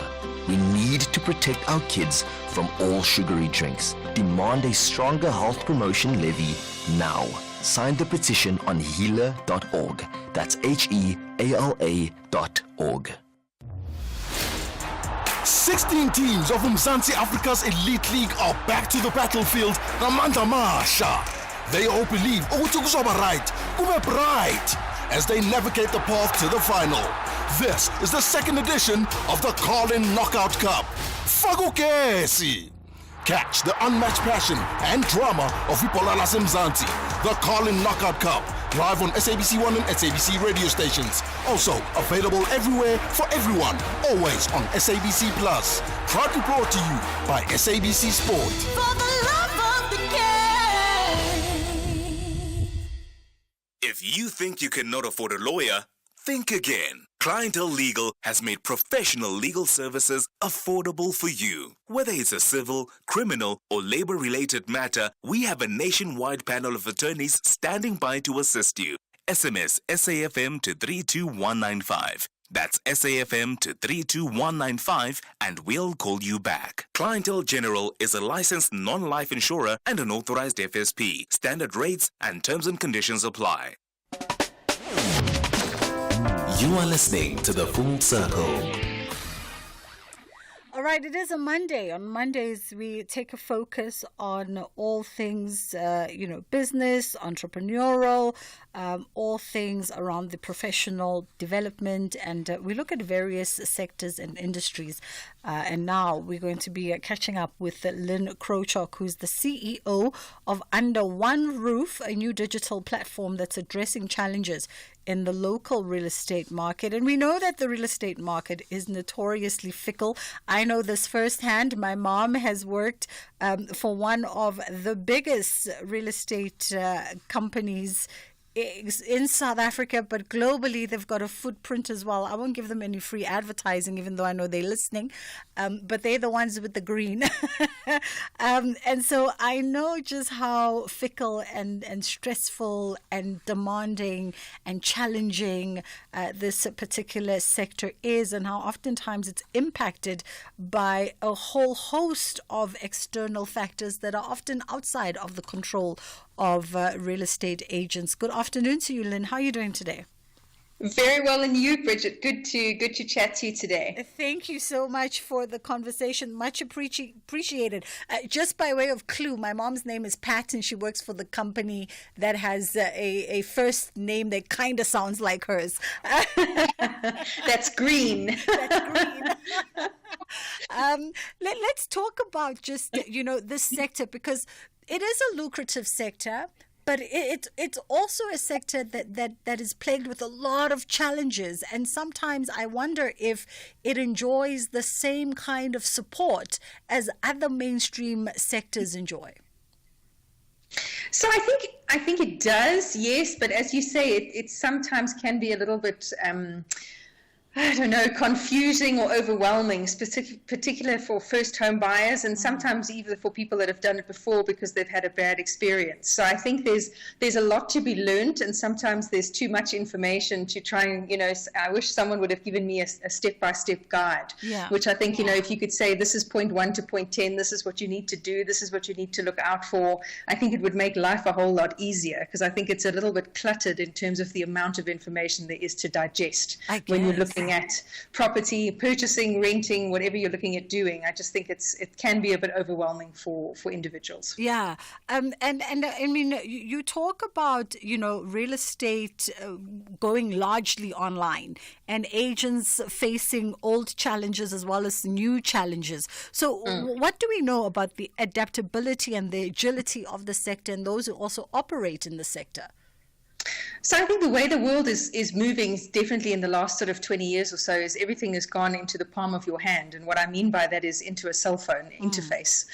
So from a tech innovation, I think the traditional meet and greets, the show days on the Sunday, in the newspaper, I think that was a little bit old school now when you talk about marketing and traditional marketing. And now it's very much gone into the online space with the invention of the internet, and so to speak. So I think it will continue to evolve, specifically from a prop tech perspective, and being able to access the information really in the palm of your hand, as I suggested, and being able to find what it is that you're looking for based on what you're searching for. So a big thing very much in terms of Under One Roof and what we're doing is the searchability and the data behind that. What are consumers looking for? Were they looking for a property in a particular area? Not only are they looking for a 3-bedroom house with 2 bathrooms and a garden, they're looking for so much more than that. Yeah. They're looking for solar, they're looking for, electrical compliance, they're looking for easy routes, not a lot of traffic. How long is it going to take me to get to work if my location is here and my home is there? That sort of statistical information, I think, is really what's driving a lot of the property decision-making process at this point. And also, if we speak about COVID over the last sort of 4 to 5 years, we've noticed that migration, specifically from, sort of the hub of Pretoria, Johannesburg, down to the coastal areas. So the coastal areas in particular are booming because a lot of people now are working from home and working, out of South Africa, but for international businesses too. Interesting. And I think before, I indulge on just the platform, well, not really the benefits of the platform itself. Let's also get an understanding of Under One Roof, the platform. And sort of the motivation of the design and also how it enhances the industry as a whole. So really, Under One Roof is a new property listing portal. Effectively, it's to dumb it down, it's a very large search engine to find the kind of property that you'd love and would love to live in. Some of them you can afford, some of them you can't. I think everyone has that FOMO, where you want to go and click on the 100 million rand property just to see how the other people live. So there is that too, which is okay. You can do that. But of course, you can search via, whatever it is that suits your lifestyle or your stage of your lifestyle. So Under One Roof really was conceived, I would say, in the name itself. So Under One Roof is a property listing platform, and we really facilitate the entire property journey from listing a property for sale or for rent to a buyer or to a seller or to a renter or potentially an investor as well. And we really bring those consumers, so to speak, together with the estate agents, in one singular place. And then further on from that, we also facilitate a lot of the services specifically surrounding a property transaction from one person to another. So whether it's your bond origination, whether it's your property transfer, whether it's your bridging finance, there's so many different unknowns when you enter into that sort of transactional phase, from getting it from their name to yours, that it's a bit of a process to understand. So what we try and do is make it quite simple and effective, while offering a really great sort of searchability and user journey online onto the website. Yeah, and when the platform Under One Roof was in development, did you guys go out there and sort of solicit the knowledge, the information, the challenges, the burdens? Yes, we agents? did. I think we had to do that, and it's really from a marketing and brand perspective. No one knows the product better than the people who use it all the time. Yeah. So not only did we do that specifically with the estate agents, like estate agents get a lot of bad lip as well, I think, which is sometimes warranted, sometimes not. For the most part, probably not. But the estate agents are a little bit misunderstood, but also what they're looking for in terms of a property listing platform. They're looking for a more sort of I would say human engagement with the portal that they are, sort of listing their hard-earned listings with, so to speak. But also from a consumer perspective, in terms of getting feedback on a particular property, they're also looking for that human connection. You never really want to speak to a bot and get an automated response, which so many different platforms, not only locally but also around the world, they tend to do that. And I think you could have a far more engaging conversation around a particular property, or just build a relationship, because people buy from people. They don't particularly buy from brands, or that's my belief anyway. So if you have a really good engagement with someone, or a good conversation like we're having today, you make an impact on that person, and that person would be a client for life. So they might potentially buy their first property through your real estate agency, and then as their life circumstances may change, they would remain with you as a loyal customer of your real estate agency, and of course of a platform like Under One Roof. Absolutely. Just as we wrap it up, Lynn, let's look at how agents and principals can optimize a platform like yours. Oh, take good photos. Take good photos. Show off the property. Make sure you put its best foot forward. Get yourself. If you imagine going to a job interview, get dressed and look really professional. So I think the biggest thing ever is just describe what the property is. The basics about how many bedrooms, how many bathrooms, that's great. That I would consider the general facts and figures. But really tell a bit of a story. Storytelling in PR and marketing is really important. And if you can take that approach to the way you position a property or put it in front of someone, if you tell that story about potentially the memories that were made there, or whatever it may be, that there's a beautiful oak tree in the garden where everyone sits under, and have big picnics, give it a little bit more of a story to tell. And I think it would be far more enticing for someone who's looking for a property in that area, and they would probably resonate more with that than one that didn't have great photos and didn't have a great story to tell. Absolutely. I appreciate the time. I think, it's been a good one. I was going to ask words for younger real estate agents, but they tell me that we fast run out of time. That was Lynn Krochok, who is the CEO of Under One Roof. So if you're in the property sector, both as an agent or perhaps the principal of an agency, or you're in the business of looking for a rental or home to buy, here's another platform that maybe you should consider outside of the usual listing platforms that we are familiar with. Under One Roof. Let's take a quick pause here, and then we'll come back on the other side. Whatever your need for a personal loan, choose a bank that's best for your loans. Nedbank offers loans of up to 400,000 Rand at the best possible fixed interest rates. And there's more. Open a My Goals Plus or My Goals Premium account, and you could enjoy 200 Rand cash back every month for the duration of your loan term. That's up to 14,400 Rand cash back. Visit nedbank.co.za to apply for your tailored personal loan. See money differently. Nedbank. We are a licensed FSP and registered credit provider. T's and C's apply. Whew, what a day. Time for that face mask. Leave the face mask on for 2 minutes. 2 minutes? That's not even enough time for it to work. I can't even send an email in 2 minutes or make a cup of coffee. With Santam, 2 minutes is enough to insure your car online. When you're fully protected with the expert insurer, you're free to live in the moment, not in the worry. Santam. This is freedom. Santam is an authorized FSP, a licensed non-life insurer and controlling company for its group companies. Fizzy drinks and fruit juices are making our kids sick. Sugar is dumped into their bodies with every sip, leading to obesity, heart disease, and diabetes as they get older. We need to protect our kids from all sugary drinks. Demand a stronger health promotion levy now. Sign the petition on healer.org. That's HEALA.org. Southern African Queens are back on the battlefield. 14 teams will tackle each other in the search of the ultimate glory. This is the Hollywood Bets COSAFA Women's Championship 2024. Witness the great contest by regional football queens from 22 October to 2 November 2024. Live on SABC Sport on DTT Channel 4. Also available everywhere for everyone, always on SABC Plus and SABCSport.com. For the love of the game.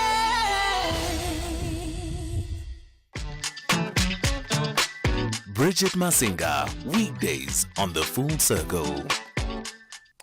We are catching up now with Youth X Award winner Brandon Mashaba. So the YX24 festival that was powered by Nedbank showcased South Africa's brightest young entrepreneurs and creatives under the theme Unlock Your X. And the top 10 finalists presented groundbreaking solutions addressing key societal issues. And Brandon Mashaba's Riachile Gaming Interactions winning the top honors. How are you doing this afternoon, Brandon? I'm doing good. Yourself? I'm great. Thank you very much. Okay, by way of context, give us some background on your business, firstly, and then, let's speak to the specifics of what the Riachile Gaming Interactions was talking to. Okay. So the name of the business is Riachile Gaming Interactions. So the whole inspiration came from retro gaming cabinets.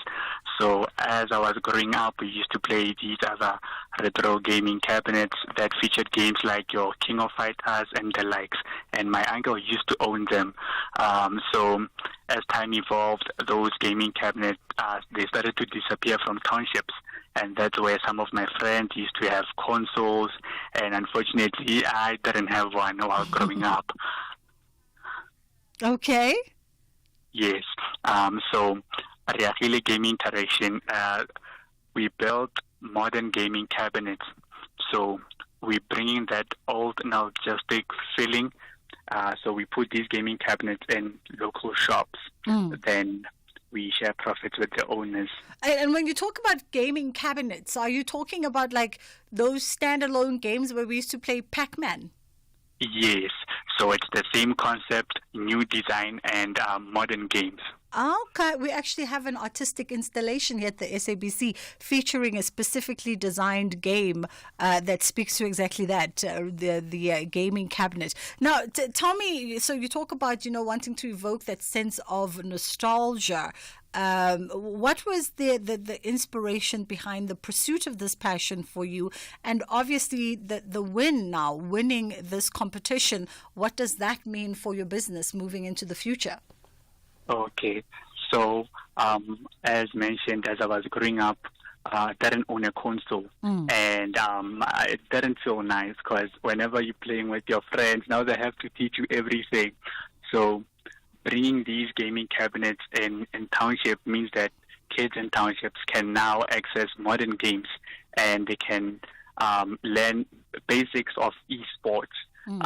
So winning the Youth X Nedbank Youth X24, it means a lot.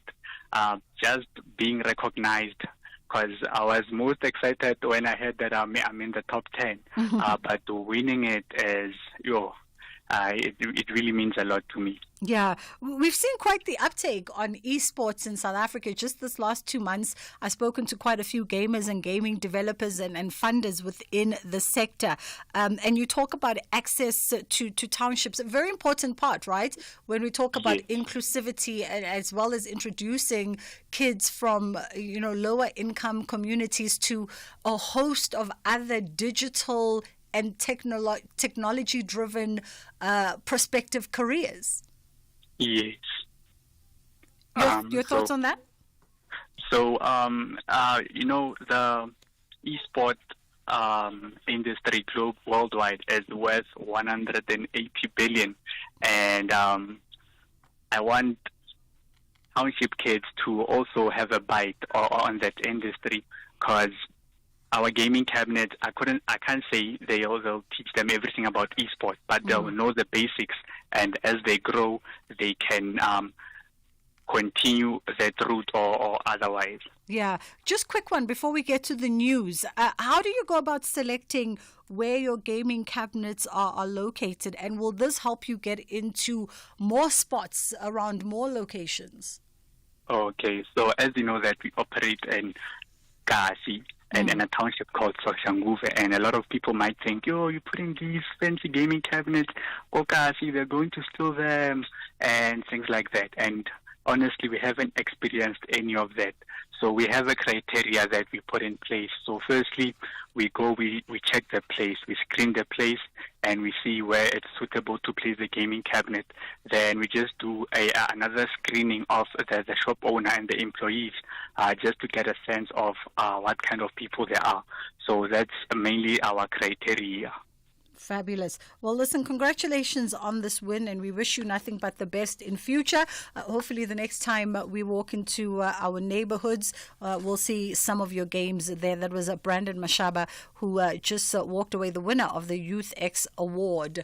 It's 2:00. Madupi is standing by with the news.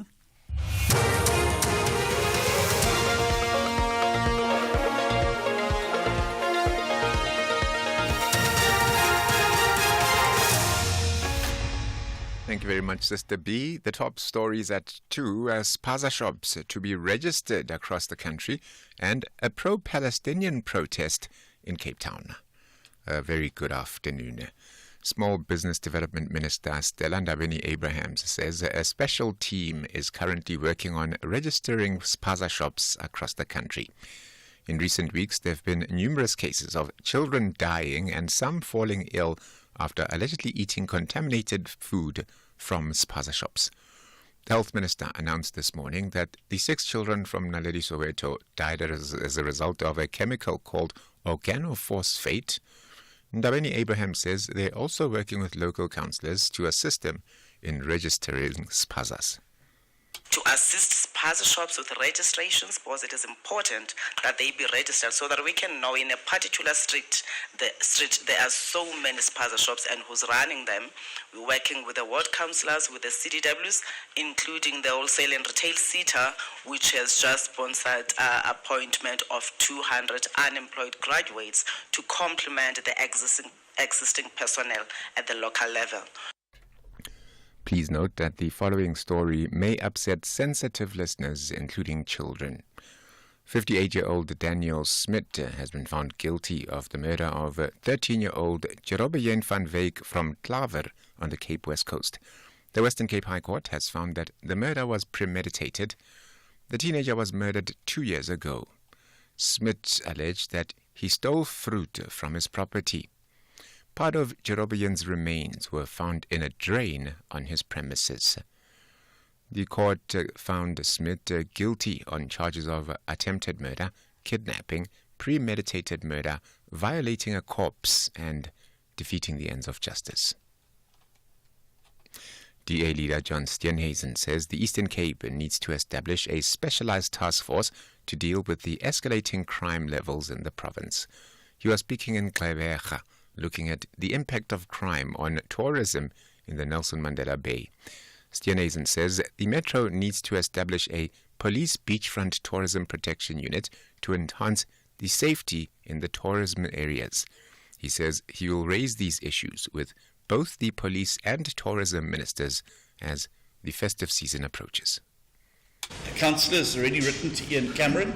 We will obviously, when I return to Cape Town, raise this matter again with Ian Cameron to see what can be done from a National Police Portfolio Committee side, where he chairs, to be able to see what we can do to get more resources here. Secondly, there needs to be greater emphasis put on pressurising the Metro to come to the party in terms of protecting its asset and ensuring that it's done. The Etlanzeni municipality in Mpumalanga is currently assessing the damage caused by a storm in 12 villages in Nkomazi. The storm has damaged a number of houses, community halls, and schools in the area. Etlanzeni Mayor Teres Shabangu says they'll be providing temporary shelter to the affected families. We have already requested our officials that they must urgently call for a job meeting. In our job meeting, it's whereby we have other stakeholders from various departments so that we look at the damage of the incidents that has taken place within the areas. But I'm told of now that there are 12 villages that have been affected by this storm, and also 3 community halls that have been affected around Yomalelane, Mzimti, and also around Makutu. And also there are schools such as your Makuto High School and where we are at the Kun at Mzimti. And pro-Palestine protesters have gathered outside the High Court in Cape Town in support of South Africa's case at the International Court of Justice against the Israeli government. The Palestine Solidarity Campaign is calling for an end to the violence and for South Africa to step up its effort beyond the case it brought to the ICJ. It is also in solidarity with South Africa's legal team. Here's the organization's Martin Janssen. We're here today to support the government in its case at the ICJ against Israel, the case of genocide. But unfortunately, that case will take 2 years. And as we know that Israel has defied the ICJ interim ruling already in January. And what that means is that hundreds of Palestinians have lost their lives since that time. And we know that daily massacres are taking place as well. So we need something more urgent action on the part of not only our government, but governments around the world. The top story at 2 o'clock, Small Business Development Minister Stella Ndabeni-Abrahams says a special team is currently working on registering spaza shops across the country. The Full Circle continues. For SAFM News, Kemudupi Makhalemele. Do great solutions start with good conversation? SAFM, leading the conversations that move us. Ever tried to paint a wall with only a brush? Or hung a picture on just a nail and a prayer? The contestants on My Design Rules will be the first to tell you good design starts with the right tools. Tune in to My Design Rules every Sunday at 7 p.m. on SABC3 and stand a chance to win a weekend away in the winning apartment. From beginner projects to expert builds, Buco has the tools and materials you need to get the job done. Ready to kickstart your next DIY project? Begin with Buco. Buco. The Full Circle with Bridget Masinga, Monday to Friday, 1 to 3 p.m.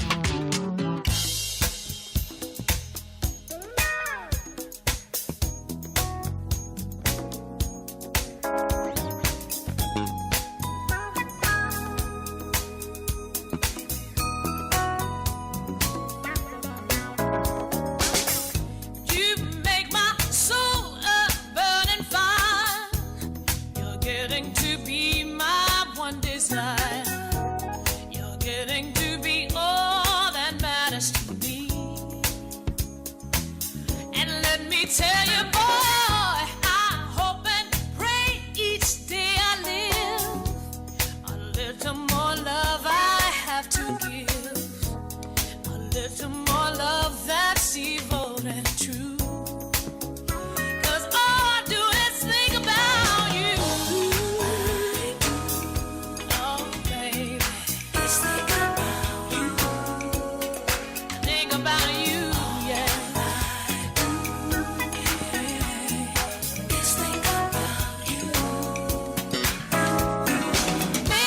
Suppose I should happen to cross your mind, and by some chance a girl like me you didn't even try to find. Well, let me tell you, boy, think of how exciting it would be if you should discover you feel like me. If you should discover this dream is for two. Well, I'm gonna tell you, boy, I light a candle every day and pray that you'll always feel this way, and pray that our love will forever be new. 'Cause all I do is think about you.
Bridget Masinga, weekdays on The Full Circle.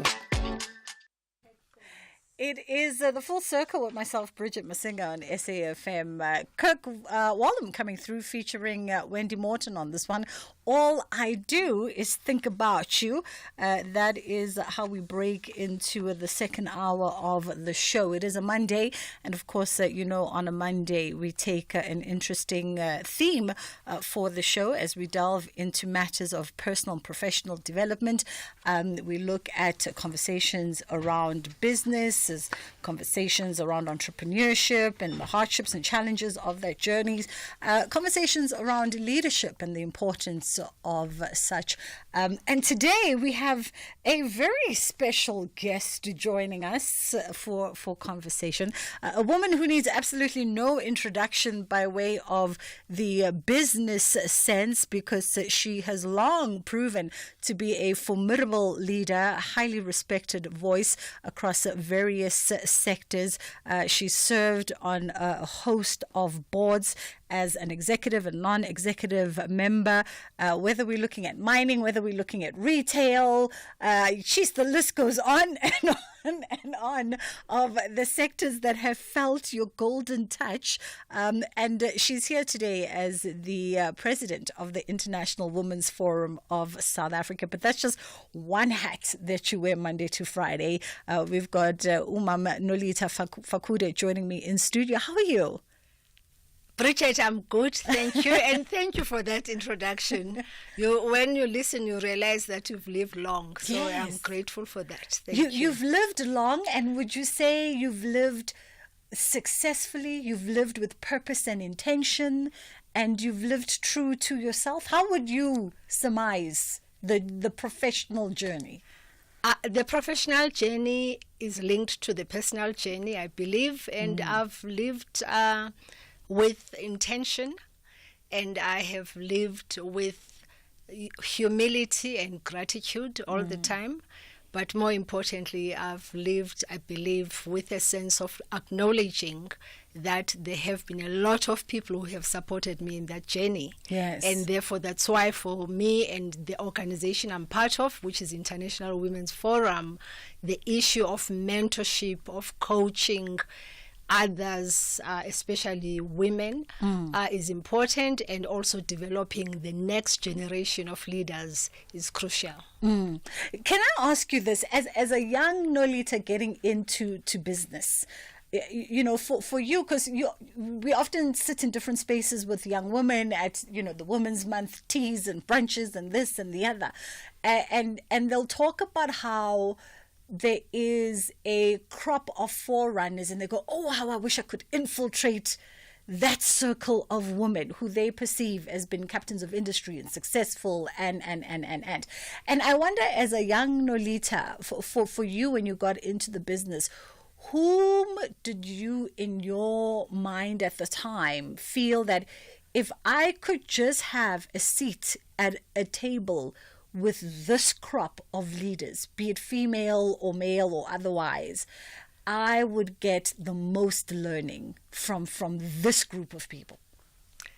Well, it's important, therefore, to remind you that I started work in 1990.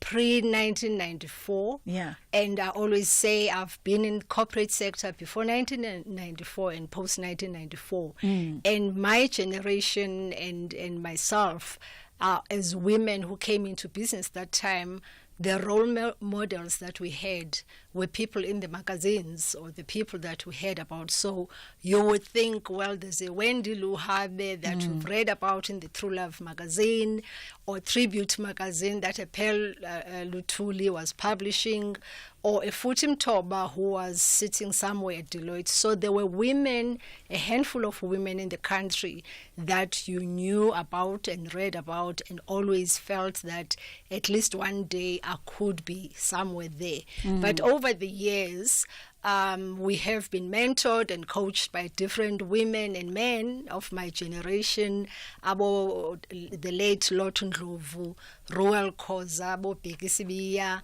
and Bonang Mohale, who are peers and were peers because we worked in support of each other as black professionals in the country, which is why some of us went the route of working within organizations like the Black Management Forum or the ABASA, Association of Black Chartered Association, OCO, and Black Lawyers Association, because again it was understanding that sister organizations that had the same vision around transformation and development of black professionals generally was important. And so those have been my colleagues and people that I've looked up to, and who we hope that the next generation today know that they can lean into those structures still and get the support and hopefully not have to walk some of the tough roads and meet some of the blockages that we met when we started.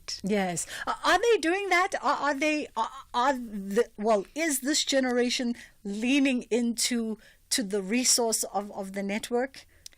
I would say they are very much leaning in. And also the exciting thing, Bridget, is the fact that there's more of a critical mass now. You know, you see, you go into a room, when you say you want to talk to black professional women, you see these smart, amazing engineers, scientists, accountants, lawyers, people are doing fantastic stuff in the world. So for me, it's both a privilege and joy to see that, but also on the other hand, I always feel intimidated because I'm kind of thinking I've got so much more to learn.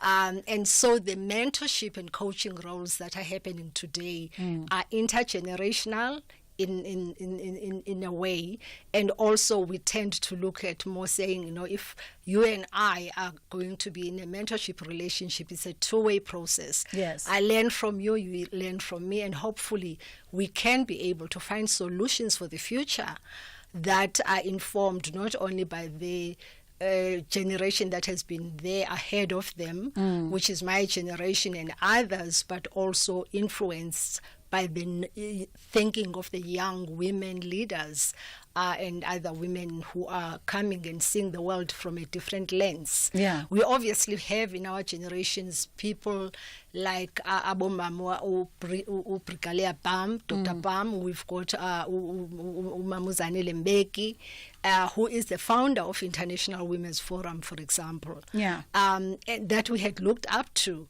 and continue to look up to, and are blessed to have them around with us. We had Abomamu Pumzile Mlambu Ncuka, yes, Gloria Sirobe, Irene Chanley, a lot of them who are still around. So it is a privilege to feel that we are still having to lean in, walk with these giants, but also more important, listen to them, because we've got to learn. Yes. We've got to listen, and so that by listening you can build your own way and pathway in terms of how you lead as a person, and also how we can be able to support each other. Absolutely. I always have a naughty smile whenever anyone mentions Mom Gloria Sirobe. She was here on the show when she released her book. and I had all the benefits of the wisdom and the knowledge, but I also had the scolding because I made a comment about, ideally I would like to be at home just being a housewife and a soccer mom. And I was swiftly reminded that, so Bridget, you want to deprive, the economic sector of this country from your valuable contribution as a woman. That is our sister Gloria. She has always been very, very intentional about how she engages with women and also how she supports us. We support each other.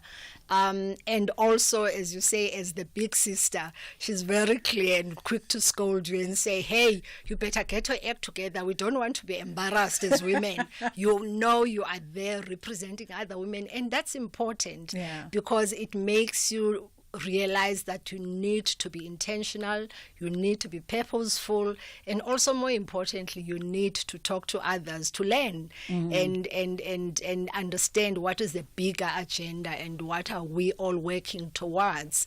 Because it has been shown also that women lead with a purpose. And part of that is because we all want a meaning in terms of the work we do. Everyone, regardless of profession and the scope of work you do, you want to know what's the meaning in what I'm doing and how do I turn that meaning into purpose.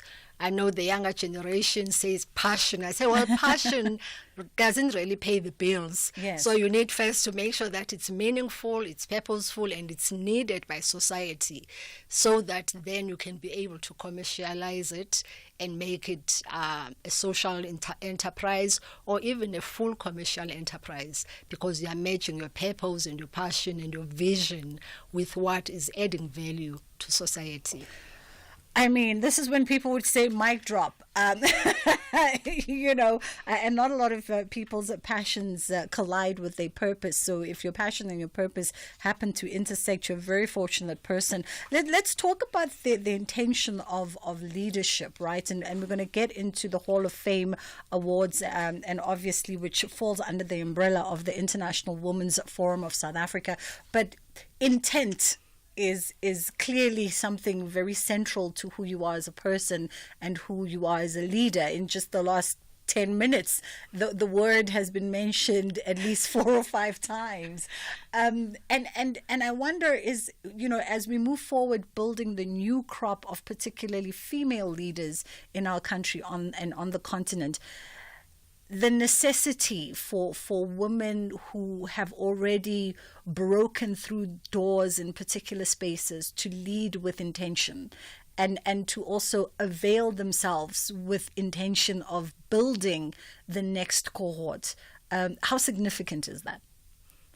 The intention part is very significant because, as I say, most of us, especially my peers and people who are members of an organization like an International Women's Forum of South Africa, are women who are on top of their game or at least are towards retirement and therefore want to give something back to society.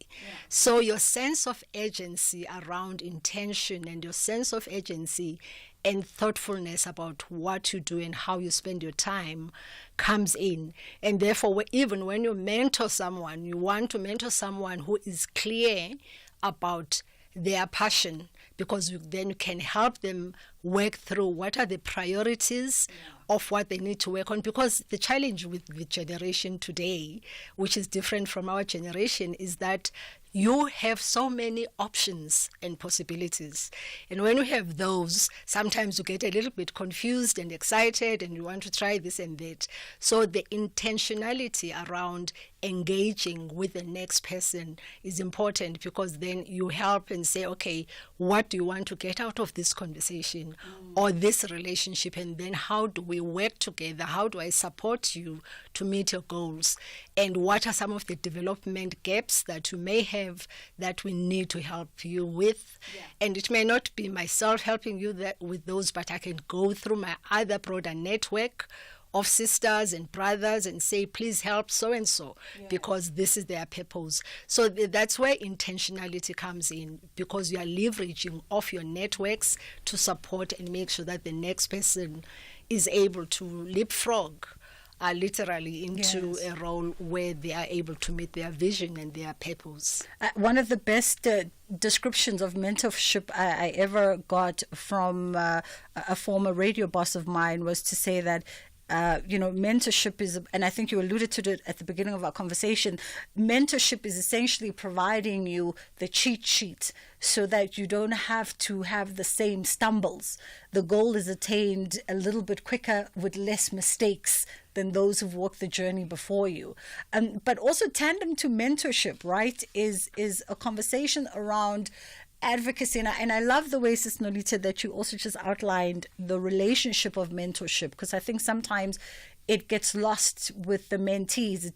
I myself have had to admit in my later years that perhaps the woman whose doors I knocked at 20, I just knocked at all like star-eyed, not knowing what I required from the relationship. And it's only now that I realize it's a two-way street. You have to articulate what you desire so that they can plug in the ways that you mentioned. But let's also touch a little bit about advocacy and coaching, because those are different to the role of a mentor. Yeah. No, definitely. And I'll come to advocacy and coaching very quickly. I was smiling and laughing because I think we all go through that process. And it's important when you're growing and you're young, looking at possibilities, to be starry-eyed, to explore the possibilities. But also that's when you need a mentor and someone who's going to help you to get to a point of being clearer in terms of what needs to be done. So there's nothing wrong with it. Your mentor just has got to help you and be much more structured in some instances.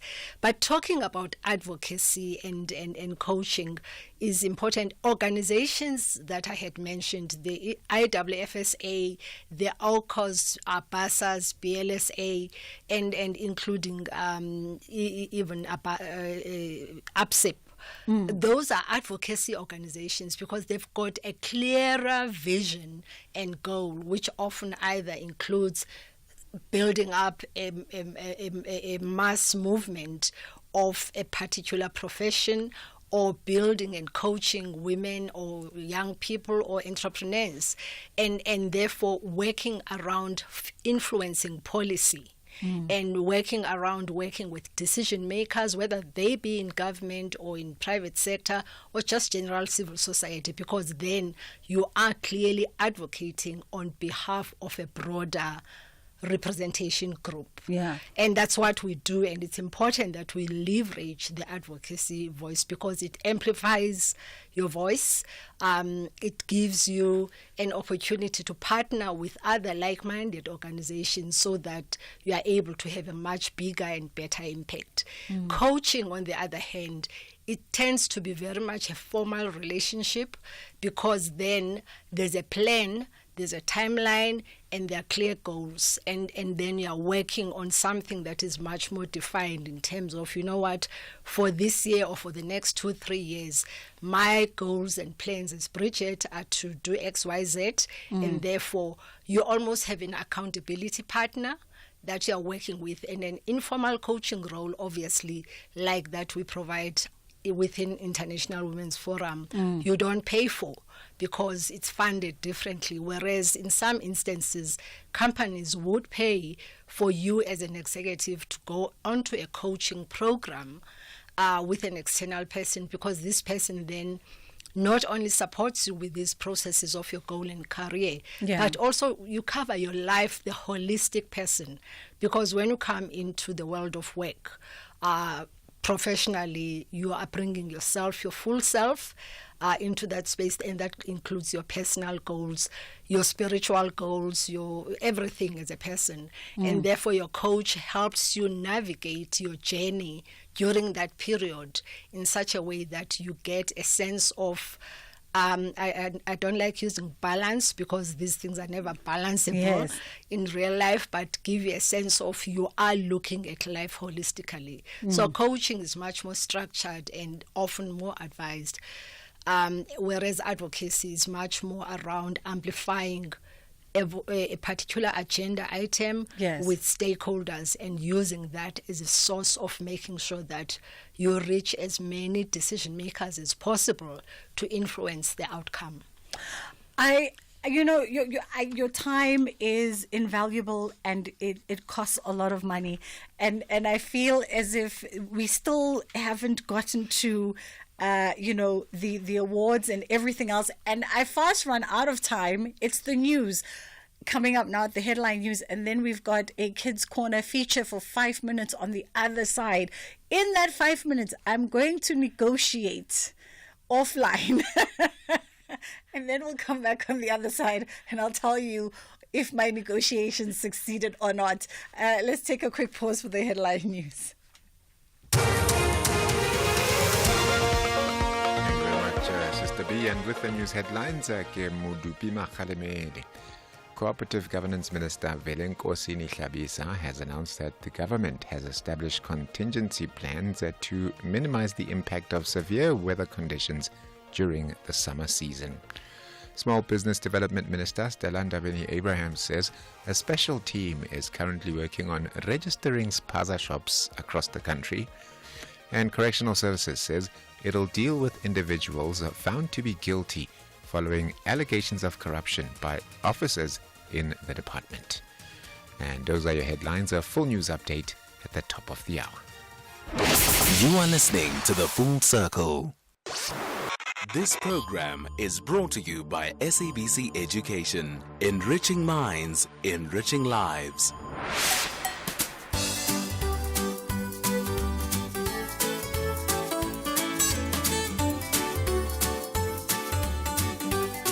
Hi, my name is Leon. My surname is Mtlo. Usually when I check food, I check the expiring date because you cannot eat something when it's expired. You can either get ill or something.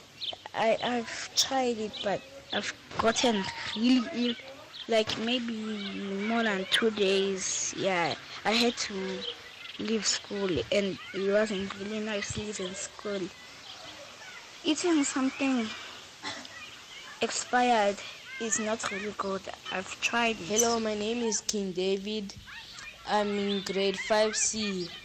The thing that I usually look for when I'm checking my food, if it's still good to eat or not, is if the expiring date is still okay, it has not expired yet. You understand what I'm saying? I do check the expiring date just in case the food has expired and I eat it and I get sick. The reason I say yes is because if you don't check it, you can get sick if it's expired.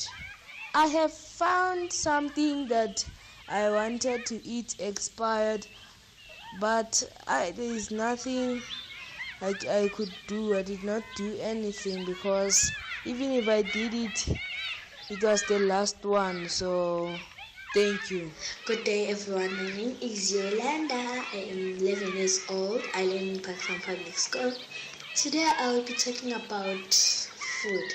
When I go and buy food, I first check the expiring date if it's okay, because even if I buy bread or something, I just check the expiring date, and if I see that it expired, I'll ask myself, why is this expired? Because it's not good for people and they must make sure that it is good.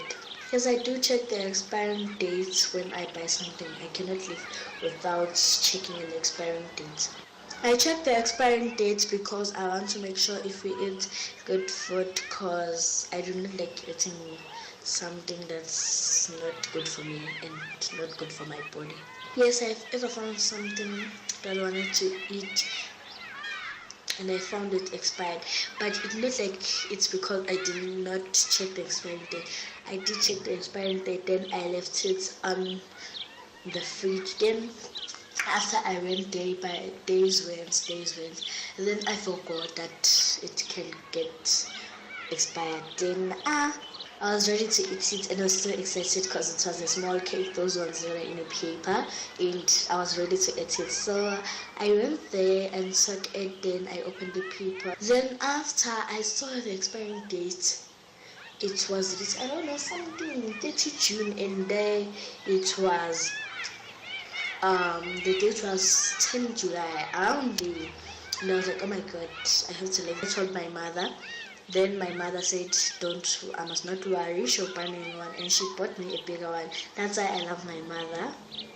Thank you, and Mom, I love you. Thank you, everyone. Hello, my name is Tandaza Sibanda. And first I check at the food that is good that I'm going to eat, and I'll check the expiry date because it's not safe for children to eat expired food.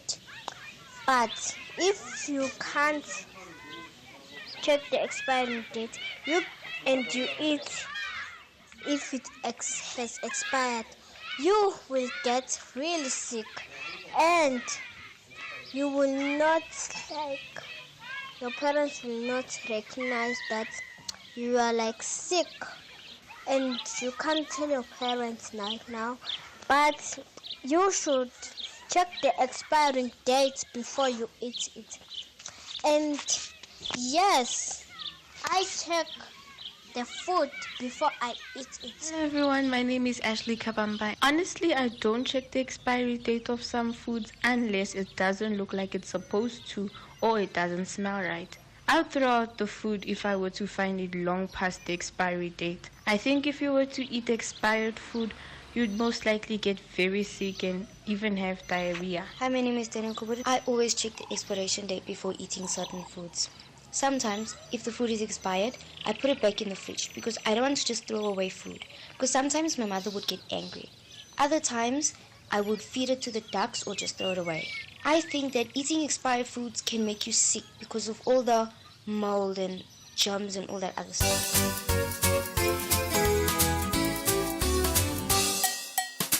Hello friends and happy Monday! Today we're diving into a topic that's super important when it comes to our food, the expiration date. This date is there to guide us on how long our food remains safe to consume. Once food surpasses this date, eating expired food can sometimes lead to illnesses, so it's important to understand why we should pay attention to it. First, let's explore what happens to food as time goes by. Food can start to spoil, especially if it's not stored correctly. Spoilage means that germs like bacteria and mold can begin to grow on the food. These germs are often invisible, so you might not see or smell them, but they can still cause health issues. Even if food appears fine, it might not be safe if it's past its expiration date. Now, why is consuming expired food risky? Expired food can lead to various health issues such as stomach pain, nausea, vomiting, or even food poisoning. Food poisoning occurs when harmful germs enter our system, making us feel very unwell. In severe cases, it can even require a doctor's visit or a hospital stay. That's why it's always safer to avoid eating expired food. So how can we ensure our food is safe? A great practice is to always check the expiration date on food packages before eating. You'll usually find this date printed on the label or box, often labeled as best before or use by. If the date has passed, it's best to steer clear of it. By checking the date, you're ensuring that what you eat supports your health and well-being. Expired food may harbor invisible germs that make us ill. Taking a moment to check the expiration date is a simple yet effective way to keep ourselves safe. Remember, your health matters, and by making informed choices about food, you're taking care of yourself. So, let's all become date-checking champions and ensure we enjoy safe and nutritious meals.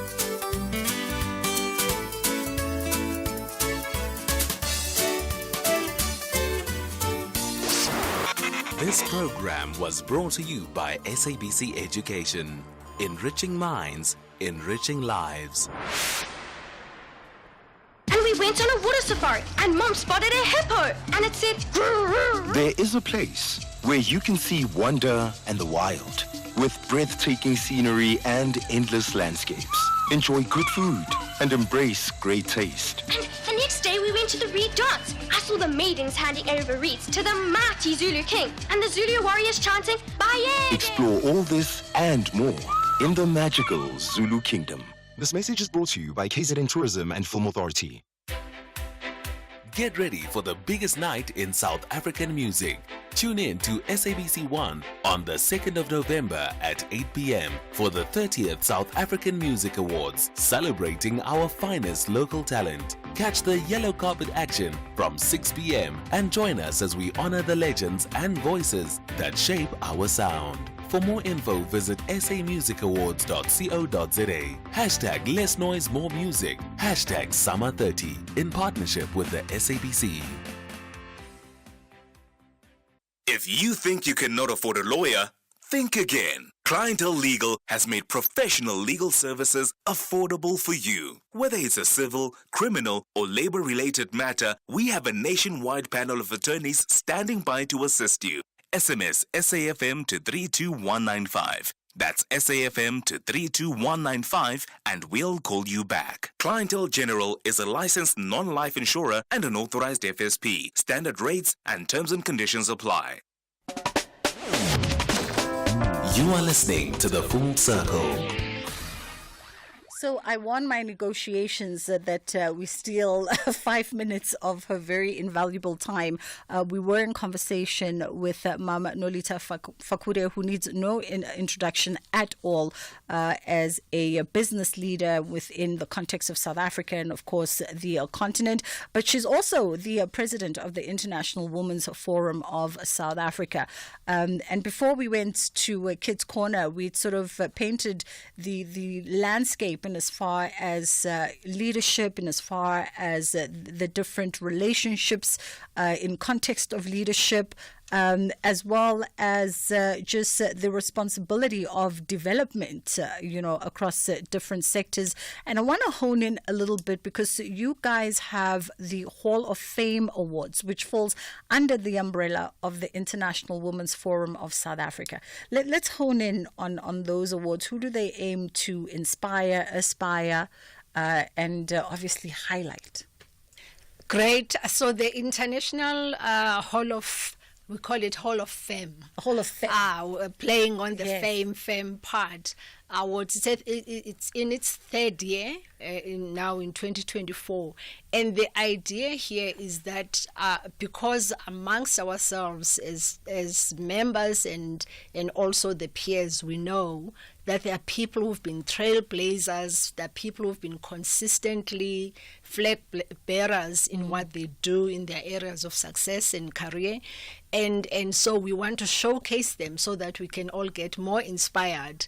And so these awards are about that. So the first year, we acknowledge Mrs. Sanele Mbeki as a founder and also a woman who's been a businesswoman and a trailblazer in her own way and a feminist that she is, because she works with women whatever she does. We also acknowledge Dr. Frini Chinwala and also, excuse me, Dr. Ngozi, who is the CEO, Secretary General of the World Trade Organization. So we identify women in South Africa and also in the rest of the continent. Year 2, which was last year, we acknowledge Dr. Prikalia Pam, Mujangu, Advocate Mujangu Kumbi, and also Dr. Winnie Biana, who is also a global leader in her own area of AIDS and HIV management. And so these awards are there to inspire and also to acknowledge, because we don't acknowledge each other often in amongst your peers and enough.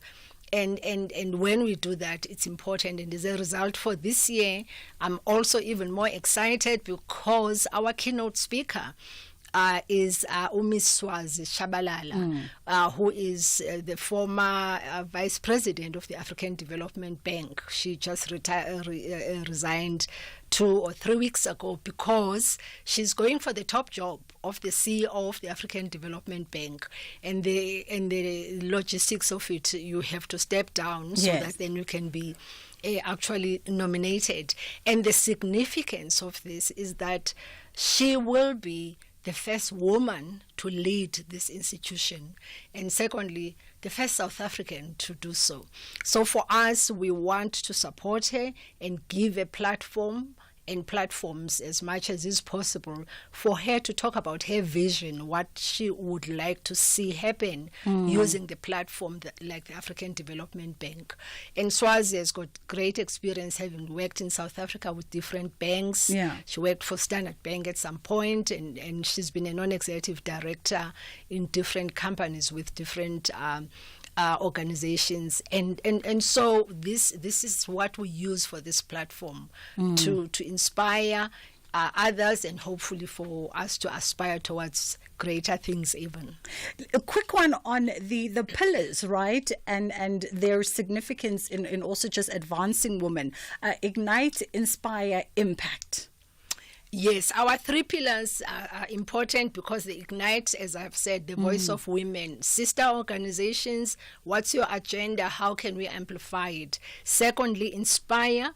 We want members who are service-orientated, women who say, I'm here to support and add value, and therefore let me mentor someone. And then impact is the whole issue of the kind of programs that we lead and run should have impact that is much more longer lasting, which is why we talk about the next generation, developing the next generation and lifting as we rise, because we want to make sure that when we move on to other things, there's a huge crop of other brilliant leaders, or even better, that are going to come through, both in social, political, as well, just general civil society leadership. Absolutely.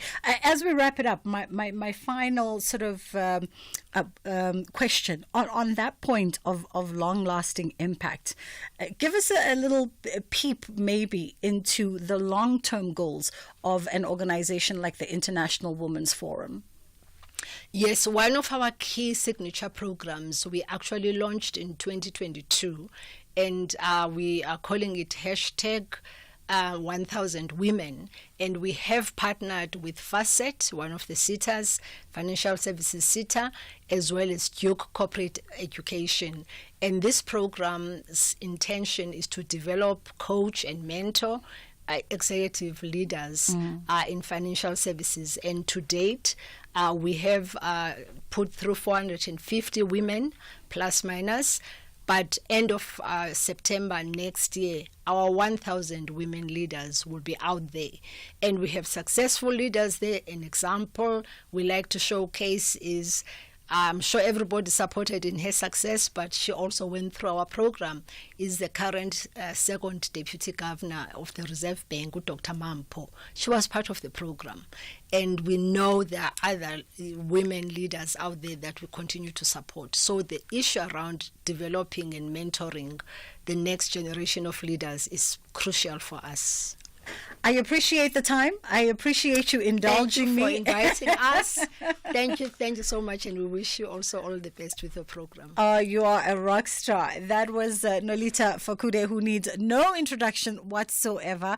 I'm pretty sure you know exactly the achievements and the kind of development and pathways that she's created within various sectors in South Africa. Speaking today as a businesswoman herself, as well as an executive, but also the president of the International Women's Forum of South Africa. Let's have a quick pause here, and then we'll come back and we'll wrap up the show and look at the future of education. How do we cultivate critical thinkers?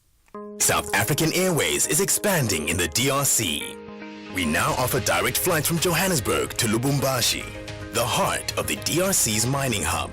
Our convenient arrival time allows seamless connections to key regions like Ndola and the Copper Belt, opening up new growth opportunities.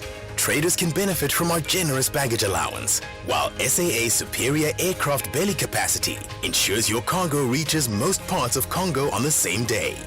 Book now at flysaa.com or contact your travel agent. South African Airways, connecting Africa to the world, one flight at a time. Wossa Friday! VS Gaming Weekly is back on your screen, bigger and better with more exhilaration. Draw near as we shine a spotlight on the world of gaming to bring you everything from gaming news, the latest tech, tournaments, players' profiles, and celebrity interviews. Get the latest in gaming news and trends, as well as tips and tricks from some of South Africa's favorite pro gamers. Witness Telkom VS Gaming Weekly every Friday at 2 p.m. on SABC1, with repeats every Sunday at 11:30 a.m. on SABC2. Proudly brought to you by SABC Sport. For the love of the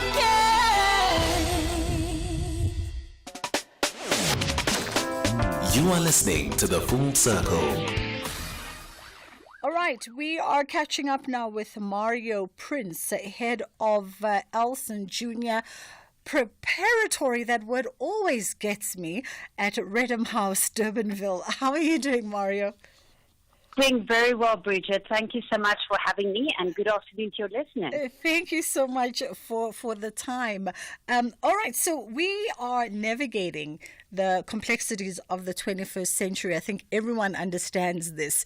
And the thing that remains also crystal clear for the most part, is that we need to start developing critical thinkers. People who are able to adapt swiftly, and people who are also able to collaborate. How do we go about doing that? Or rather, let's start here. How do we begin to think about that, particularly within the education sector? Absolutely, and thank you for that very important question. So, to foster critical thinking, educators need to move beyond traditional teaching methods.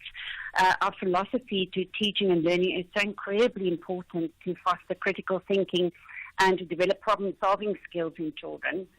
So to encourage our children to ask questions and to engage in problem-solving tasks and to apply the learning to real-world situations helps develop these skills. I know we used to talk always about the talk and chalk method, but it's so important to get the engagement of the children and get them involved in their learning.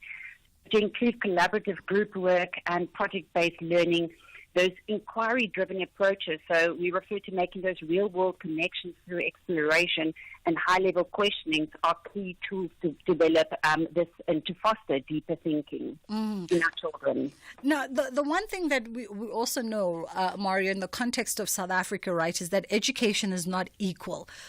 Depending where you are, where you stay, what is your economic bracket, we don't have the same kind of access to the same kind of quality education. So with that in mind then, what are some of the challenges or perhaps the barriers that then impact the sector's ability to be able to not only impart knowledge but also to empower young minds?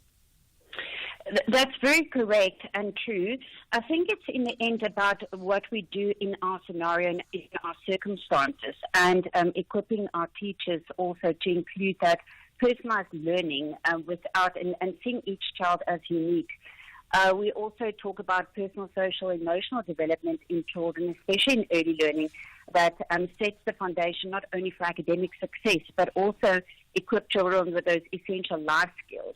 And that these are these are interlinked as well. So I think if we can start first with ensuring that our children feel secure, they can then learn. And in our early learning schools, to create a supportive and safe environment where children can feel seen and heard, and where emotional well-being is prioritized through open communication and empathy, and really a sense of belonging. So it's also important for us to see that no child is left behind and everybody feels valued within this process as well. Considering how agile the world is and how quickly it's sort of moving and innovating, is there a formula then to better prepare children for perhaps a future that's not so distant that we can barely predict? Because, the changes that happen in our world are so rapid. What we think might come in 2030 could be a completely different vision of what we thought it to be. Absolutely, and that's why it's so important for education to shift from simply implying or imparting knowledge to fostering adaptability, that we teach our children the skills of collaboration and resilience so that we can prepare our children for that unknown future. So it's equipping them with that ability to learn and to relearn throughout their lives. Let's talk a little bit about, obviously, at Redham, you are amongst the more privileged by way of the resources that you're able to tap into, and your ability to provide at the highest quality level of education for your students and the communities in which you service. But let's talk about, what that a whole child approach looks like for Redham and those who play in similar spaces within the sector. Yes, so play is a fundamental to early childhood development, but let's first talk about your question about this, an effective environment. So an effective environment is one where we stimulate curiosity and encourage children to engage within their learning. So it's important in our early learning schools that we look at our classroom to see that it's flexible with spaces for individual work and also for group collaboration. And then natural materials can be brought into classrooms as well. You'll see that we refer to loose parts quite often here in our teaching methodology and approach, where we bring in natural elements from pebbles to shells to any natural elements that can support your literacy and numeracy teaching within the classroom. So to create just a calm atmosphere and to create that sense of belonging and inspire explorations. And your playgrounds are also incredibly important, as it's seen as the second classroom within your early learning schools. And then play is so fundamental in early childhood development. So research, I know we all speak about that often. Our research has consistently shown that the first 6 years of life are crucial for cognitive and neurological development. So to foster that creativity and critical thinking and problem solving, while also building skills like collaboration and empathy within your school from an early learning year group. Yeah. In fact, you guys write that one of the most progressive of schools are prioritizing emotional intelligence alongside academic achievement. Yes. Personal, social, emotional development, especially in the early, it's important throughout your schooling career, but especially in the early learning years, sets the foundation not only for your academic success. So, like I said before, that it's essential life skills which are interlinked, and so that well-being is prioritized through open communication and that empathy, sense of belonging, making sure that children feel heard and seen, and that also links back to what I've said earlier about questioning style, that children are involved in their lessons and that they are asking questions. We always speak about, instead of the teacher encapping her cap knowledge or sharing a cap knowledge with children, that our researchers alongside one another, exploring and investigating various different topic matters, and that they are making real-world connections through that exploration and questioning. Absolutely. Just by way of our final point, earlier on in the on the show, we were talking, around South African teachers being an undervalued resource. As we go about building, critical thinkers, future critical thinkers, let's just hone in our last minute on that critical role that is played by teachers in that process. Teachers are absolutely the most important, or not the most, but they are incredibly important in that role in navigating the process with the children. And it's important for us as schools as well to also invest and support our teachers in training. So in good internship programs, career websites as well, where you can share that expertise and share those expertise with one another. It's all about community and about raising children together and putting our skills together. We always say about it's important who you walk life with, and your teachers are crucial in that process. Absolutely. We appreciate the time with you, Mario Prince. Thank you so much for availing yourself for this conversation. That is where we leave it today. Ashraf Gara is coming through between 3 and 6 with the National Pulse. From myself and my team, tomorrow is another day where we get to try again and have the conversations that move us as a nation. Inshallah, God willing, we do it again.